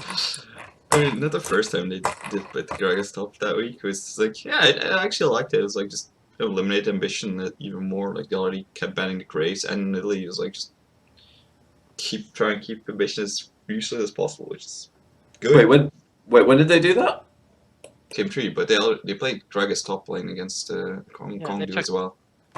They took Gragas and Trundle first too. Oh yeah. And then they picked Elise. Oh yeah. Sorry, yeah, no, sorry. I mean, yes, sorry. Yeah. So the Elise transitioned the Gragas into the Nautilus, which was kind of like the worst kind of slap fight. Because with Poppy, at least there's some interesting parts, but with Nautilus, Gragas, like, oh, you both have heals and shields. Yeah, and easy escapes and disengages. I do like Ixu's like pocket, like, Gragas top lane pick, because while I don't think it's like particularly amazing, I do think it's strategically kind of good to be able to flex champions around like that kind of thing, because you do have the ability to deny a power jungler and then take another jungler as well, kind of thing. So you can kind of surprise people in that aspect. I mean, so I do think it's... if Nautilus top is good, then Gragas top is also good, just because they do the same thing. They apply CC their tanks, and have some good base damages. Yeah, and then as well you've got the like Ixu's like boom before he got, you know, as a professional player, he was like a Gragas main, as it were. So obviously his own individual skill with the champion helps out there as well a little bit. So Yeah, like I do think it's a worthwhile pick realistically. I don't think it's a top lane or anything. No. But I do think that I mean, I don't even think Novelist is in the specific like scenario of Africa, I think it's good thing they started doing. Basically. Yeah. Well, so long live the hype of Samsung Galaxy. It was what? And now it's completely dead. Yeah. Came alive on March 18th, died, or March. When did it be? Earlier. March 12th, died March 18th. I think what we need to realize was it wasn't the rule of CJ, it was the rule of ambition. As when you think he's good, he's shit. But when you think he's shit, he turns out to be amazing. Like it's whatever team he's on, he's carried that curse with him. I'll add one little asterisk there. When you think he's shit, normally he is shit, but he'll surprise you every once in a while. Yeah, okay, that's fair. But yeah, that's. I think that series against Rox that series against Africa just proves the series against Rox was just like a flash in the pan and not. One off. Yep. Yeah. I mean, that was just clear from Rox. So it's disappointing that some people lost because now they have like. I mean, they screwed themselves. Not disappointing.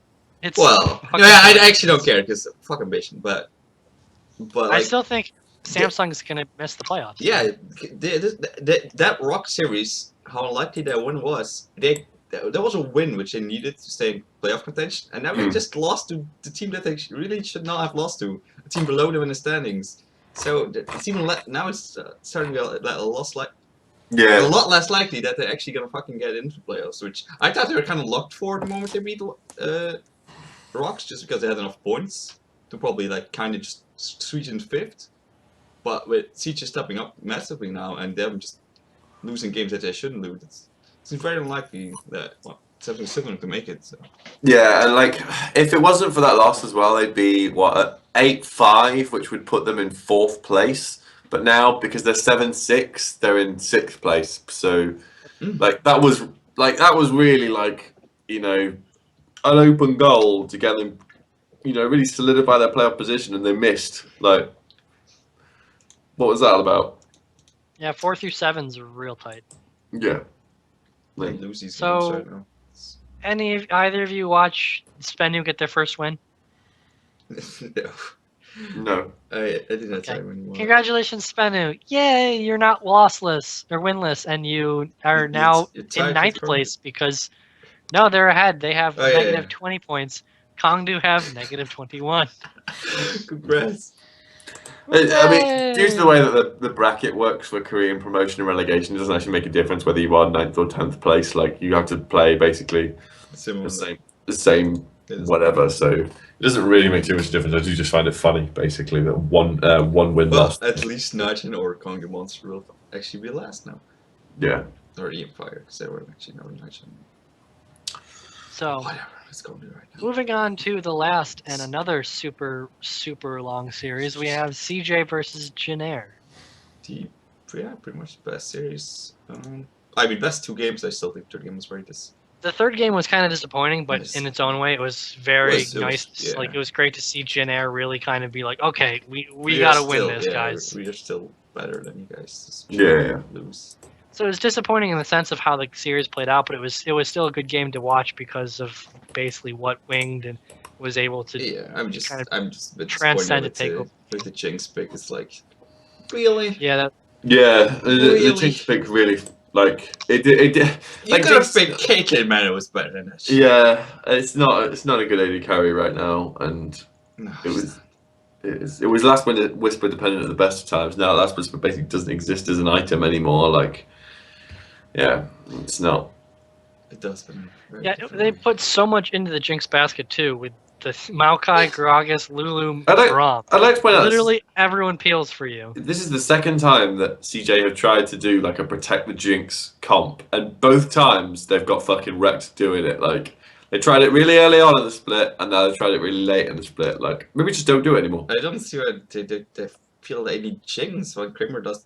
Carry on pretty much every champion given. Why you would have to give him a champion it's so hard and it doesn't work right now in the meta? It's like we think Kramer, he's like he's the most greedy gold, AD carry in the league, but he also does such a ridiculous amount of team's damage. Like a team's got to win somehow. Like the way that CJ wins is to give all the gold to Kramer and then he fucking bodies people. Like So why would they, in that situation, put it all, like, it's not like he's got a weird champion pool and sometimes is forced onto a Jinx or something like that. Like, There was just like the Kalista and a Corki ban. It's like still plenty of stuff left that he could play. Like Jin was Yeah. also still Well, open. Corky's almost more of a mid laner. Yeah, but he does also really, too. play and it's scary. And it was such an early pick. It was their second pick.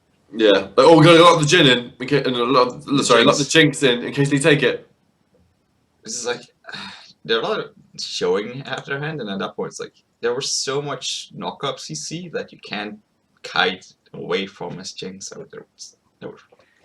Immediately following the Jinx, they picked Lisa and Alistair. Yeah, because that screws the Jinx over really badly. Yeah. I mean, Alistair jumps in combos and you can't stop that. Or, knocks him into the team. Like, it's fucking, that's horrendous to play. You can't plan Snarl ult, you can't get away from Alistair combo, and then fucking Winged will get in your face somehow, at least in, because that's what Lee Sin players do. They get on immobile carries and kick them in their faces. Yeah. So, it was. You guys, everything else? Oh, yeah. Wing's Lee Sin mechanics in this game deserved a bit more praise than I think they got because they were fucking exceptional Lee Sin mechanics. Like, I mean, he had a good series the game before. I mean, the game before he was also pretty good on. Yeah.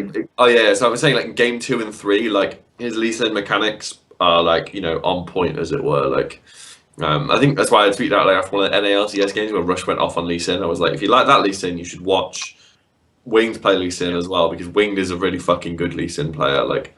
And some, I always like it when players have got a pick that's very kind of individual to them and really just like use them mastering the champion rather than being in the meta. And I do think that Wings Lee Sin is one of those as well. Like, it's so hard to say individual and realize that almost every journaler in the world has Lee Sin as a pocket pick. Yeah. They don't ever play. But like Wings Lee Sin is like a cut of like Ambitions Lee Sin. Oh yeah, let's not talk about Ambition, but he's not a jungler, so that doesn't count. I mean, and every native jungler has Lee Sin. Yeah, that's how most of them even started playing junglers. Like, oh, Lee Sin, this is fun. Yeah. So, I can jump around and do all these crazy moves and still be a jungler. Okay, I'll do it.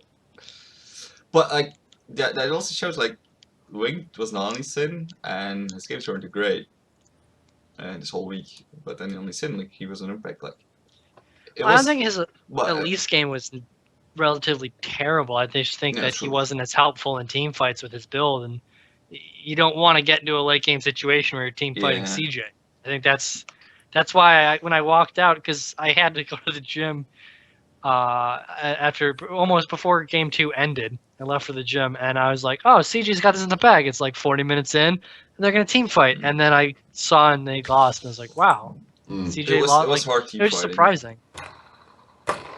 Like, and Kuzan eventually did a good thing in team fighting when he finally got like more distortions off. So then he. Like Jin Air displayed some really good team fighting in game 2. Like, you could take that away from them. Like the team fighting in game 2 was on point. Like. It seemed to evolve during that whole game. It was like, all right, we don't yet know how to beat you in team fights, but soon we're gonna know, and then we'll beat you, and we'll finally get. And at that point, like Kuzan was actually effective, and like, it was too hard for. Because BDD, he even sold his that gap at the end. Like he had to go with Sonya's, but that doesn't actually work. So it's like there was a lot less damage for BDD because he couldn't like. Kuzan can just go all these offensive items, but BDD had to go Nashes and Rileys because that's an Azir thing. But then you don't get that gap for all the extra burst, so that's kind of an issue. Where Kuzan had more freedom, just bursting people down. Because he has way more AP at the end of his build. You couldn't just set up and really put the damage down where Kuzan could just jump in, do a lot of damage, and then jump out. Yeah, and there were a couple of fights where BDD kind of like he didn't get like enough like auto attacks off of the soldiers to kind of really lay down the punishment realistically. So that was you started noticing that at some point like this is not gonna go well for CJ because Kuzan, even though he was worse mechanically, he just did more in the fights and was too. You always saw that CJ was on the back foot in these fights until at some point like Jin Air broke them and then it was like the game was then at that point done. But they were able to win those last fights and the game. And Kramer was never safe enough to just freely DPS everybody down. Because there was so much threat from Winged and Kuzan, and then Trey's always being there with CC. Yeah. It wasn't a very good game, but... you see in these in the late game team fights, if you don't have the exact good comp, like even how good you are at team fighting, you're not gonna win just because your champion just is a little bit less than the other ones, or the way the comp turns out is too hard. So I saw this game that with CJ and then also the game 2 versus Longzhu, so that late game Kog'Maw is shit. Like you don't expect that, but it's actually pretty fucking shit because you can't build crit chance anymore, which because the W reduces crit damage, you build on hit effects, which means his mid game is insanely good because you have AoE on hit, super cheap items, you kill everything.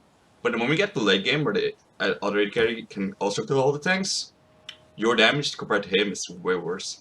And because you have to stand still, so your effective damage is always way lower than anybody else, because other AD carries kite in their damage while they're team fighting. Yeah. Well, It's all Kog'Maw can't do that right now anymore, so it's, making Kog'Maw is really shit. It's like, oh, holy hell. it's also just amazing to watch CJ fight from a deficit and fight and get advantages in a team fight while like 5-10k gold behind. Yeah, they got that Xiao Gu thing going for them, haven't they? Like they'll just kind of hold it out for the team fight, and then but they actually have got a bit of an early game on them. They are last year people kept like I feel like unfairly saying like Rox were the Korean Xiao Gu. CJ are actually the Korean Xiao Gu now. Like they actually are. It's just it's just their jungler's not one of their best players. Actually, one of their worst players. That's the main difference between the two teams. Oh, their mid laner's pretty good, not total trash. Like. I think that'd be a bit of an insult to Rox because I think they kind of fell behind because their jungler was bad, and then as soon as they could like cover up that the jungler's there, or he became kind of irrelevant to the game. It's like, oh yeah, you guys are gonna lose instantly now. Yeah, I think they just got Rox just got used to playing with no jungler for the first 20 minutes, basically. I'm like, I think we just got to. I feel like in the first couple of scrims, people were like, "This is amazing! Like, what my jungler ganked my lane? This is the most amazing thing ever! Like, all this pressure I've got. Oh, it's so easy to play the game. Like, but yeah. So I would say it was good to see Jin Air like improve as the series went on against CJ, and kind of you saw like. Them kind of return to form because have been like suspect about like Jin Air like last week. Yeah, they looked good last week, but like against SKT they looked so bad, and then the first game against CJ was like, oh. So the way they first slowly SKT didn't show up. Yeah, so the way they've. I mean that's looking bad really, but like not showing up. You know, if you don't show up to the party, you look bad. Like. I think that just the way they improved, and then they game 3. I mean, yes, CJ fucked it up in the pick and ban with all that fucking priority onto the Jinx and whatever. But CJ, like Jin Air, like if CJ gave them an open goal, like Jin Air smashed it in. Like, so that's a good. I have nothing against their win in game 3. It was just disappointing when you had 2 games that went so deep. When you saw both teams have to go so deep, that third game was like, well, Jin Air just has to push now and it's done.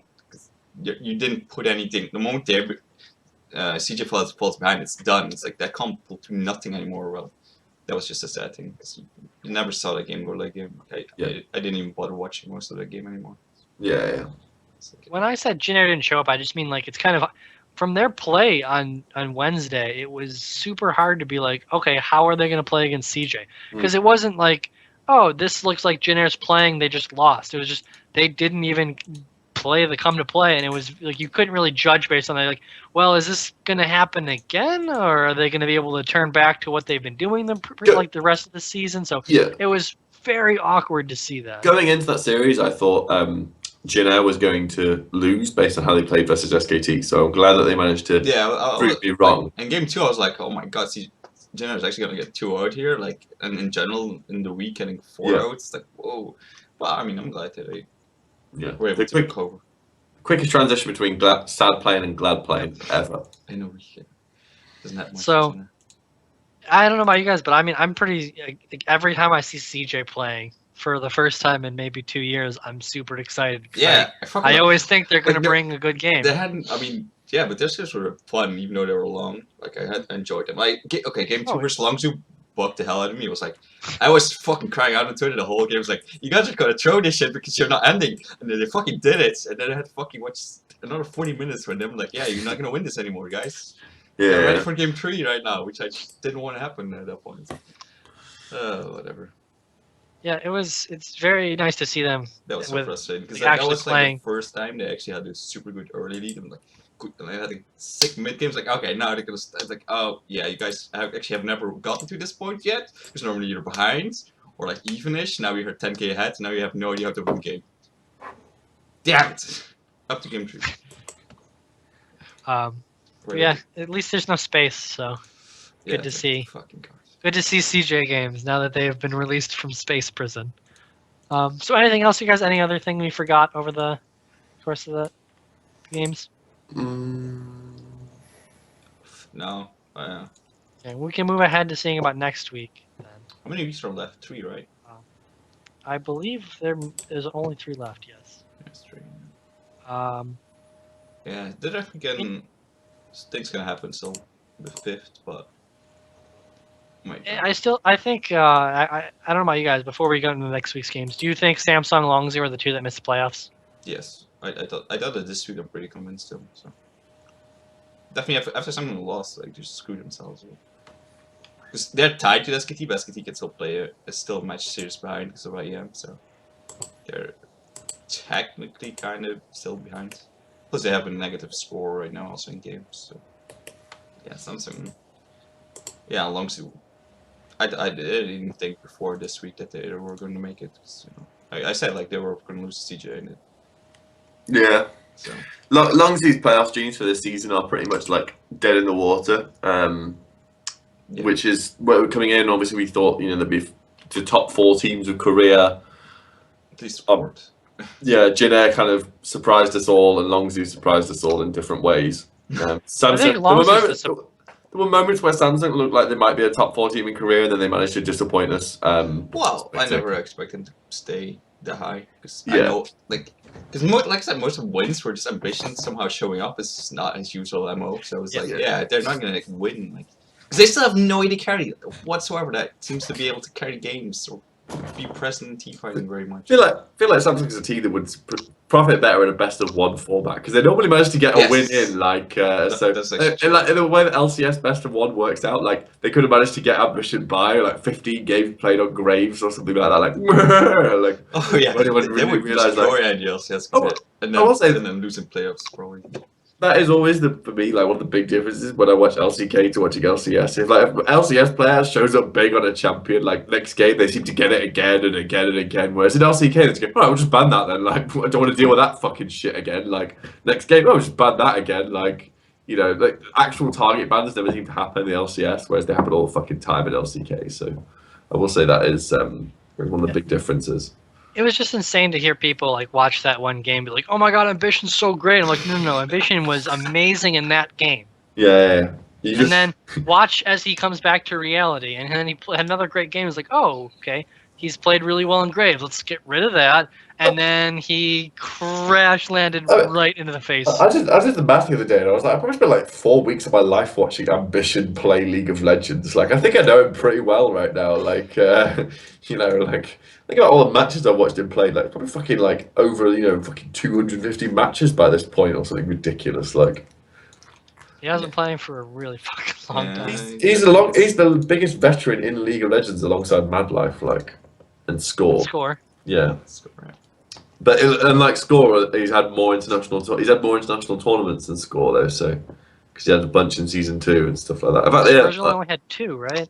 Last year Worlds and IEM. Yeah, whereas Ambition's been to like countless IEMs and IPLs and MLGs and stuff like that. So yeah, CJ was the team to get invited to all those. Yeah. So yeah, we can jump into talking about Samsung. Samsung plays SBENU. Will SBENU get a second win? No.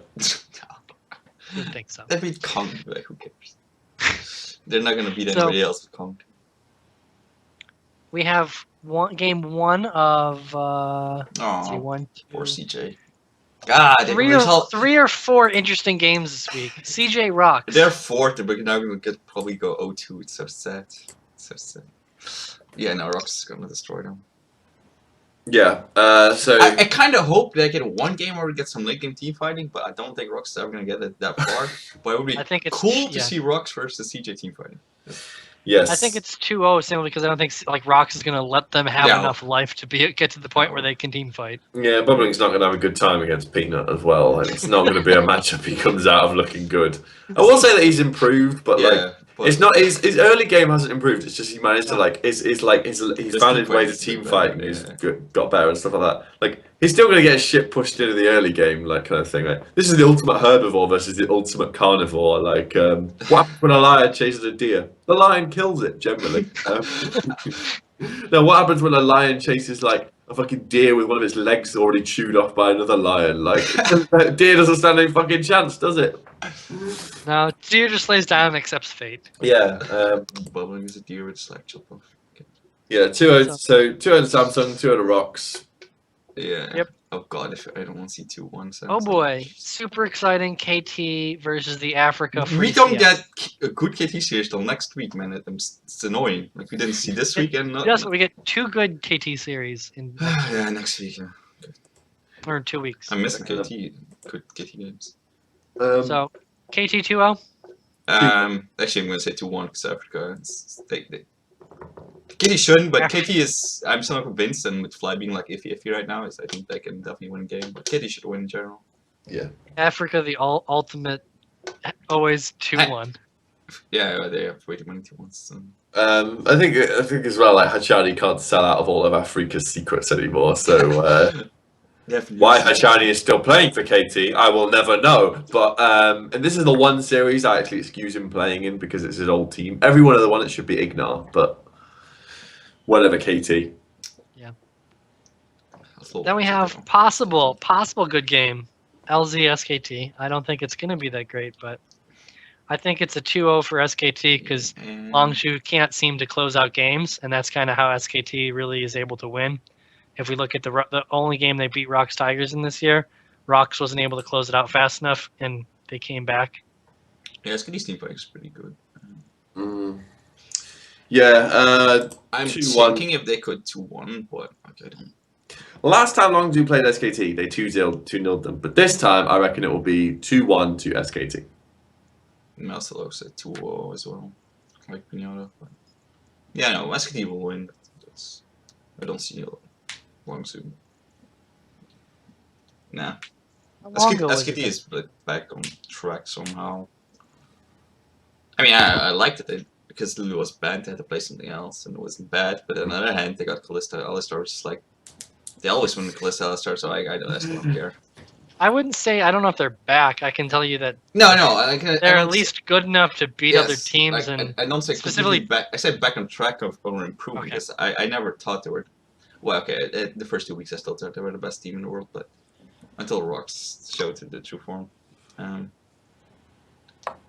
But like they're on track now because they still have to like work with Duke and.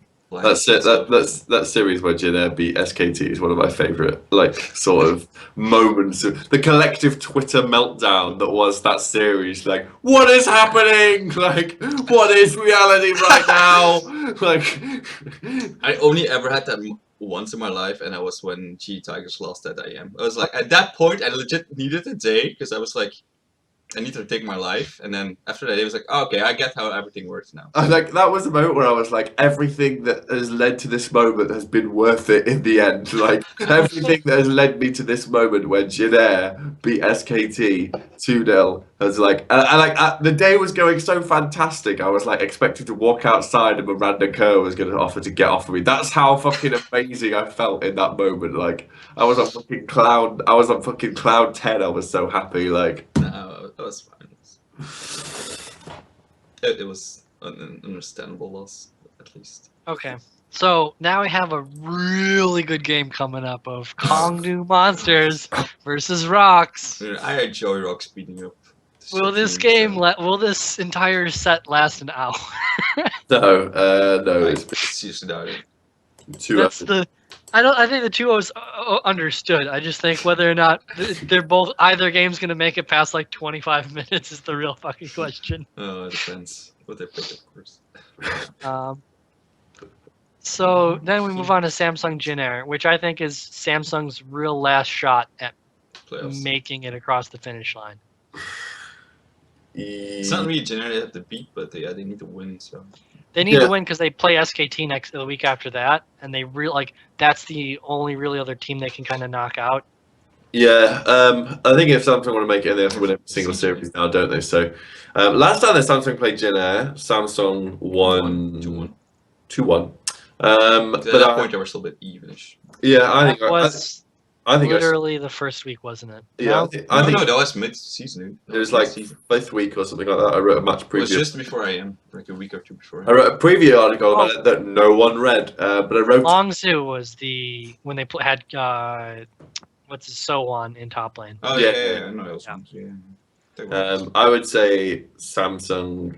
No, so Jin Air win 2-1, and it will be a split head-to-head between Samsung and Jin Air, 3-3 even split. But then we won't know who's worse at splitting, SKT or Jin Air. They'll both have two. SKT will split through two teams, and Jin Air will only split with one team. Two.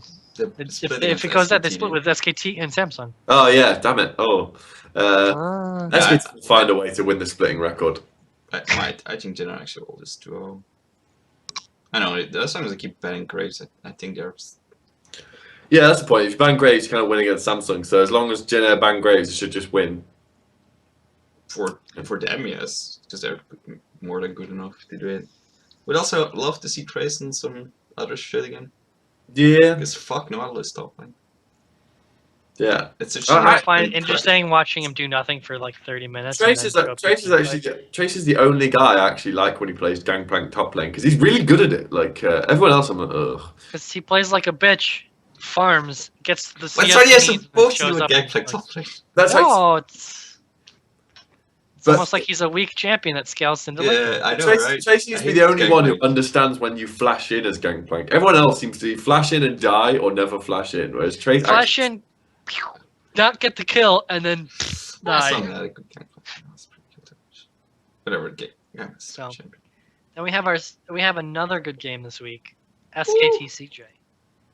This could be cool because, well, there will be late game team fights. Prepare yourselves for the late game fights. They were able to get Jin Air beaten 2 times in 30 minutes. So like if they, I mean, it depends if CJ like does something. But if they can do the same thing, like they could roll over CJ before they can get on Steam. I expect CJ to show up. I also expect all the games to go at least 50 minutes. Wait for this bold prediction coming in.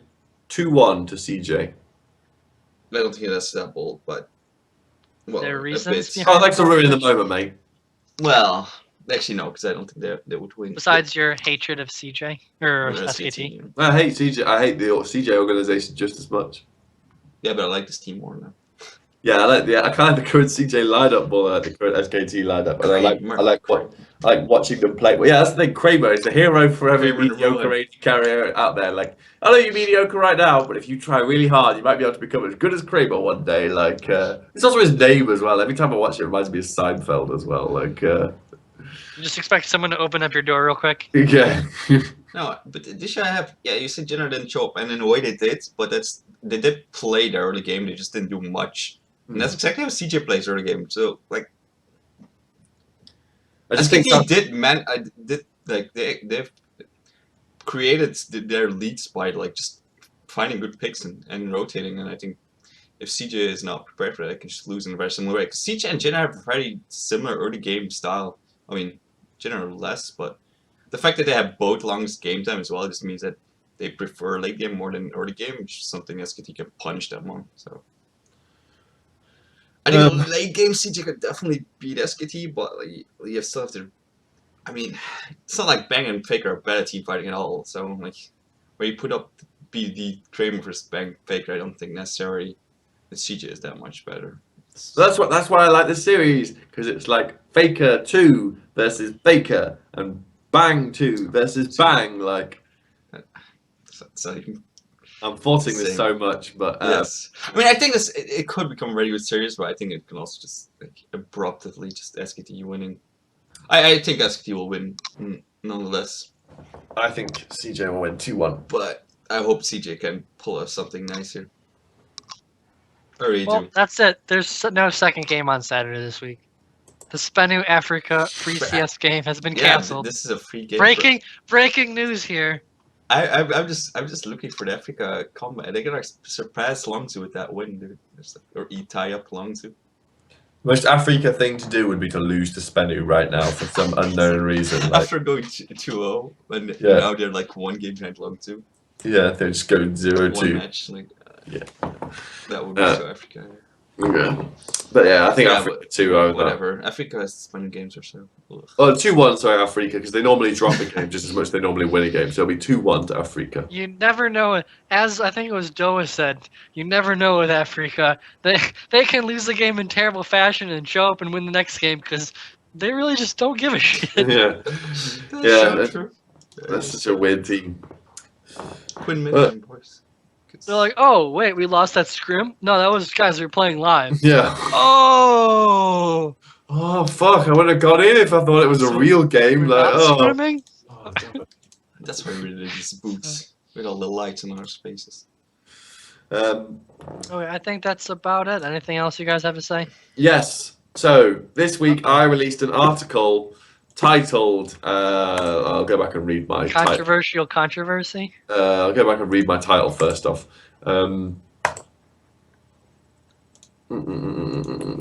Scripters and Elo Boosters are bribing Riot Korea employees. This was a long article. Took me a couple of weeks of research to do, and I was very proud of it. So go read it. Anyone got any questions for me about this article? I'll put in the link in the description. Yeah. Big expose about the Korean scene, like not the like professional gaming side of it, but more like the kind of like the average player kind of you know, and like how the culture of Korean video gaming can kind of get a bit messed up and stuff like that. My only question is, why is anyone surprised? I don't discredit my journalism work by just saying like it's not like I released a fucking article called "The Sky Is Blue," is it? Like no, I just mean, I guess the issue I saw was how rampant it was kind of the difference. Is the biggest thing that hit me was not that Riot Korea is being bribed. It was that they could go to like a cafe, like a PC cafe, and just everyone is scripting. And just like, oh, I thought they would at least try to like, you know, have it an exclusive house where you have to get kind of invited into the circle. And it's like, nope, just fuck it. We're all going to PC bangs and just gonna script our way. I mean, it's not quite that bad, but yes, it is. I mean, to be fair, I think most people will be surprised by the amount of scripters they play against on a daily basis and just don't notice because they're already shit enough at the game. Like, you know, like speaking to some of the people who script when I was doing this, they were like, "Oh yeah, I think scripting raises your elo by about 2 tiers. So like, if you're a bronze player, you could probably script your way into gold and that kind of thing." But like, I think most people would be. I think if like you got rid of all scripters, I think most people would be surprised at like, you know, how many. Or if you could tell when someone was scripting, like if you had like a program that would tell you, I think most people would be surprised by how many scripters they play against on a day-to-day basis. In Korea or in general? In general. Yeah. I think it is surprising how rampant it is. I've never played a game with as much of a scripting problem as League of Legends has. Now maybe that's because it's a much newer game than World of Warcraft, but which was the only game I've played. Oh, I played a lot of StarCraft as well, but I don't think there was any scripting in StarCraft, at least not to my knowledge. Although every time someone beat me in StarCraft, I did used to say, "This person is map hacking. There is no way they knew where my mute lists were. How fucking dare they? Map hacking." No, you were just bad. Yeah, I was just terrible at the game. I didn't know what my mute list was because you could fucking see it on their back, you idiots. Oh shit. But yeah. So. I can tell you, I run into 0 scripters every day. Oh, if you don't play League of Legends, obviously you run into 0 scripters. But if you play League of Legends, like say if you play like 10 games a day, I would say that you probably bump into like 2 scripters in those games. Right. I mean, the rampant part's the interesting part. The bribing them is kind of like, you know, I can see that happening. I mean, yeah, it happens in every big business. Is once they get big enough, who they find out who governs them, and then hands them enough money that they can kind of rewrite the way, like the law, to benefit them, so they can continue to hand over even larger bags of money. Yeah. I mean, look at smoking. You mean it's not healthy for you? and doctors were prescribing people to smoke because you were a sickly child. You should go smoke a pack of cigarettes. Yeah, It'll make you healthy. It's just like that. I mean, that's kind of everything that happens. Is if it makes enough money, it's going to continue to try and make more money and continue its whatever mean it can, simply because that's how the world works. Yeah, and also or whatever it's called is definitely scripting, and it's not difficult to watch if you watch his stream. Like everyone I spoke to was like, yeah, he's scripting, 100% scripting, 100%. So that was another part of the article as well. But so they're not playing like Cassiopeia and hitting every cue. No, but anyway, so that blatant scripting. That is the advertisement. That's the advertisement for the 10 people that watch the show, including the Bet365 CEO and all of the players who play in LCK. Wait, and keep up those cat pictures. It's fucking adorable. And Waylon, what's his name? The head of Riot Esports, Shaq. Shaq watches this now too. Justin Timberlake, Joe Biden, King Salam of Saudi Arabia. These people all watch the show and love it. Well, then I thought you meant like that Mind Games guy or whatever. That has everyone huddling up now. I see that's a common theme. You gotta huddle up before the game, play the game, huddle up after the game, go shake each other's hands, and then go slap some random scrubs. Sorry, it's Waylon. By the way, that Weldon guy, okay, everyone's proclaiming he's a genius. He has a 20-minute video out about why he thinks CLG is going to win Worlds, okay? Right? You don't need a 20-minute video and a fucking degree to tell you why CLG aren't going to win Worlds. I can tell you in one sentence, because their players are shit and they are not good enough. Done! That's the whole fucking... I feel like I should start vlogging, like really like reply videos. Like, so when someone's like, CLG are going to win Worlds, here's a 20-minute thing. If you need 20 minutes to tell me why a team's going to win Worlds, they're not going to win Worlds. Like, you know what I mean? You're overthinking it in that situation. I probably talked 20 minutes about Rox Tigers winning Worlds. Yeah. I mean, yeah, but if you're being succinct by yourself in a single video, you don't need 20 minutes. No, I can tell. But in 20 minutes, I can tell you why Rox Tigers are going to win Worlds. But in 20 minutes, I can't. Like, for me, the argument of why Rox Tigers are going to win at LCK is very simple. Because they are the best team, and they have gone through the regular season in the most dominant manner. That's a very simple thing. Now, I can spend 20 minutes talking to you about why they're the most dominant team and why they're, why they're so good. He needs 20 minutes to defend. If you need 20 minutes just to counteract all the arguments, like, there's not a world where, anyone who knows this game, there's not a world where they watch SKT play, watch Faker, then watched Pobelter and was like, I think that Pobelter guy's going to really stand up against Faker. I think that matchup is definitely going to go fine. Like, imagine if this Weldon guy watched Rox Tigers demolish CLG. Like, his whole brain fucking exploded behind him. Did he do the 20-minute video before, like, this past Worlds? Yeah, it was before Worlds started. So it was this past Worlds, so, oh boy. Yeah.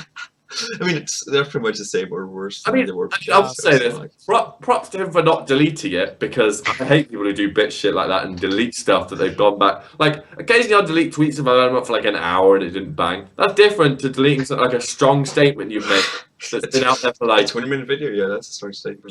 Like, you've made a 20-minute... Don't go back and delete something, Anyway, that's my point. So... Shout out to Weldon and his terrible prediction skills. Like, if you think CLG are going to win Worlds, put your money where your mouth is, mate. Put a grand on that. You would have made a fucking £1 million off the back of that bet. With some, probably. But they're not Korean, so don't do it. One last thing is that I think I'm going to insult all of the fans that go on to our League of Legends, is that just because someone has a doctorate does not mean that literally everything that comes out of their mouth is intelligent. Yeah, that's a good point, actually. Most of my family got doctorates. They ain't clever people. I mean, some of them are clever people, but... It seems like anything Light says, because, I got a doctorate, just fucking, it's the greatest thing ever. His philosophical... Oh, wait, he didn't study. His mind is just so great because he has a doctorate. And now you have every team is like, this guy, Mind Games, Weldon, whatever. Mind Games, W. He knows everything. We all have to, bow down to his infinite knowledge. It's like, you do understand that he literally has every single one of you by the balls because he knows all of the teams. He could just go to one team and go, Yeah, how but much money do you want for this play? Like this team's. Yeah, but based on his analysis, he's like doesn't even actually know the teams. Like, if he's saying CLG have a strong mental state. Like, I love that he says CLG have a strong mental state. Then as soon as after Worlds, he's like, all the players like, oh yeah, we were like mentally tilted. I was like, well, they don't have a fucking strong mental state at all. We had to play Rox Tigers. He said we were better than them, and then it turned out we weren't. Yeah, We got exactly. sad, tilted. Talk shit, get hit, fuckers. So, Anyway, Okay, I have something actually related to the game. Wait, if two teams, because I'm looking up at what CJ and Samsung, because they're the most likely teams to fight for the 5th place. CJ has a head-to-head record of 1-1, but they're 3-2 in game points. Does that matter if they tie, or is that irrelevant? It's only I think there's a little like show tiebreaker rules. So if two teams have the same record, ties will be broken by game record. Teams get +1 point for -1. So it starts with +1, -1. Then it goes to ties. Head-to-head record is still tied. They'll play a tiebreaker match. I think the head-to-head record is games played. I will ask, and then I'll message you, and you can tweet it out because I would have thought it would have come down to the head-to-head record first, then the number of points. They have. Yeah. No, I think the +- is there for the before that because that's the more important. It shows longevity of play. Okay, that makes sense. Oh yeah, definitely. But I just don't wonder if head-to-head if then also matters because it's actually has more games won versus them. If that actually matters, or is that?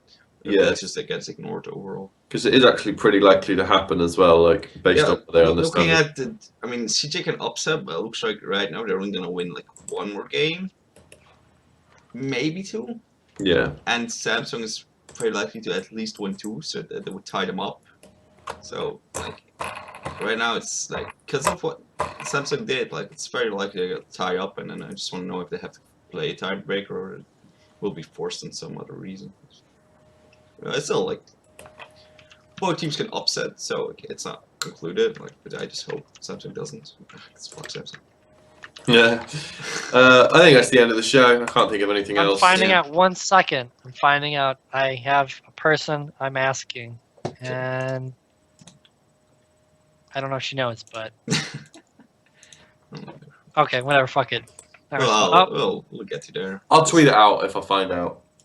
It's There just we are. interesting to me. Okay.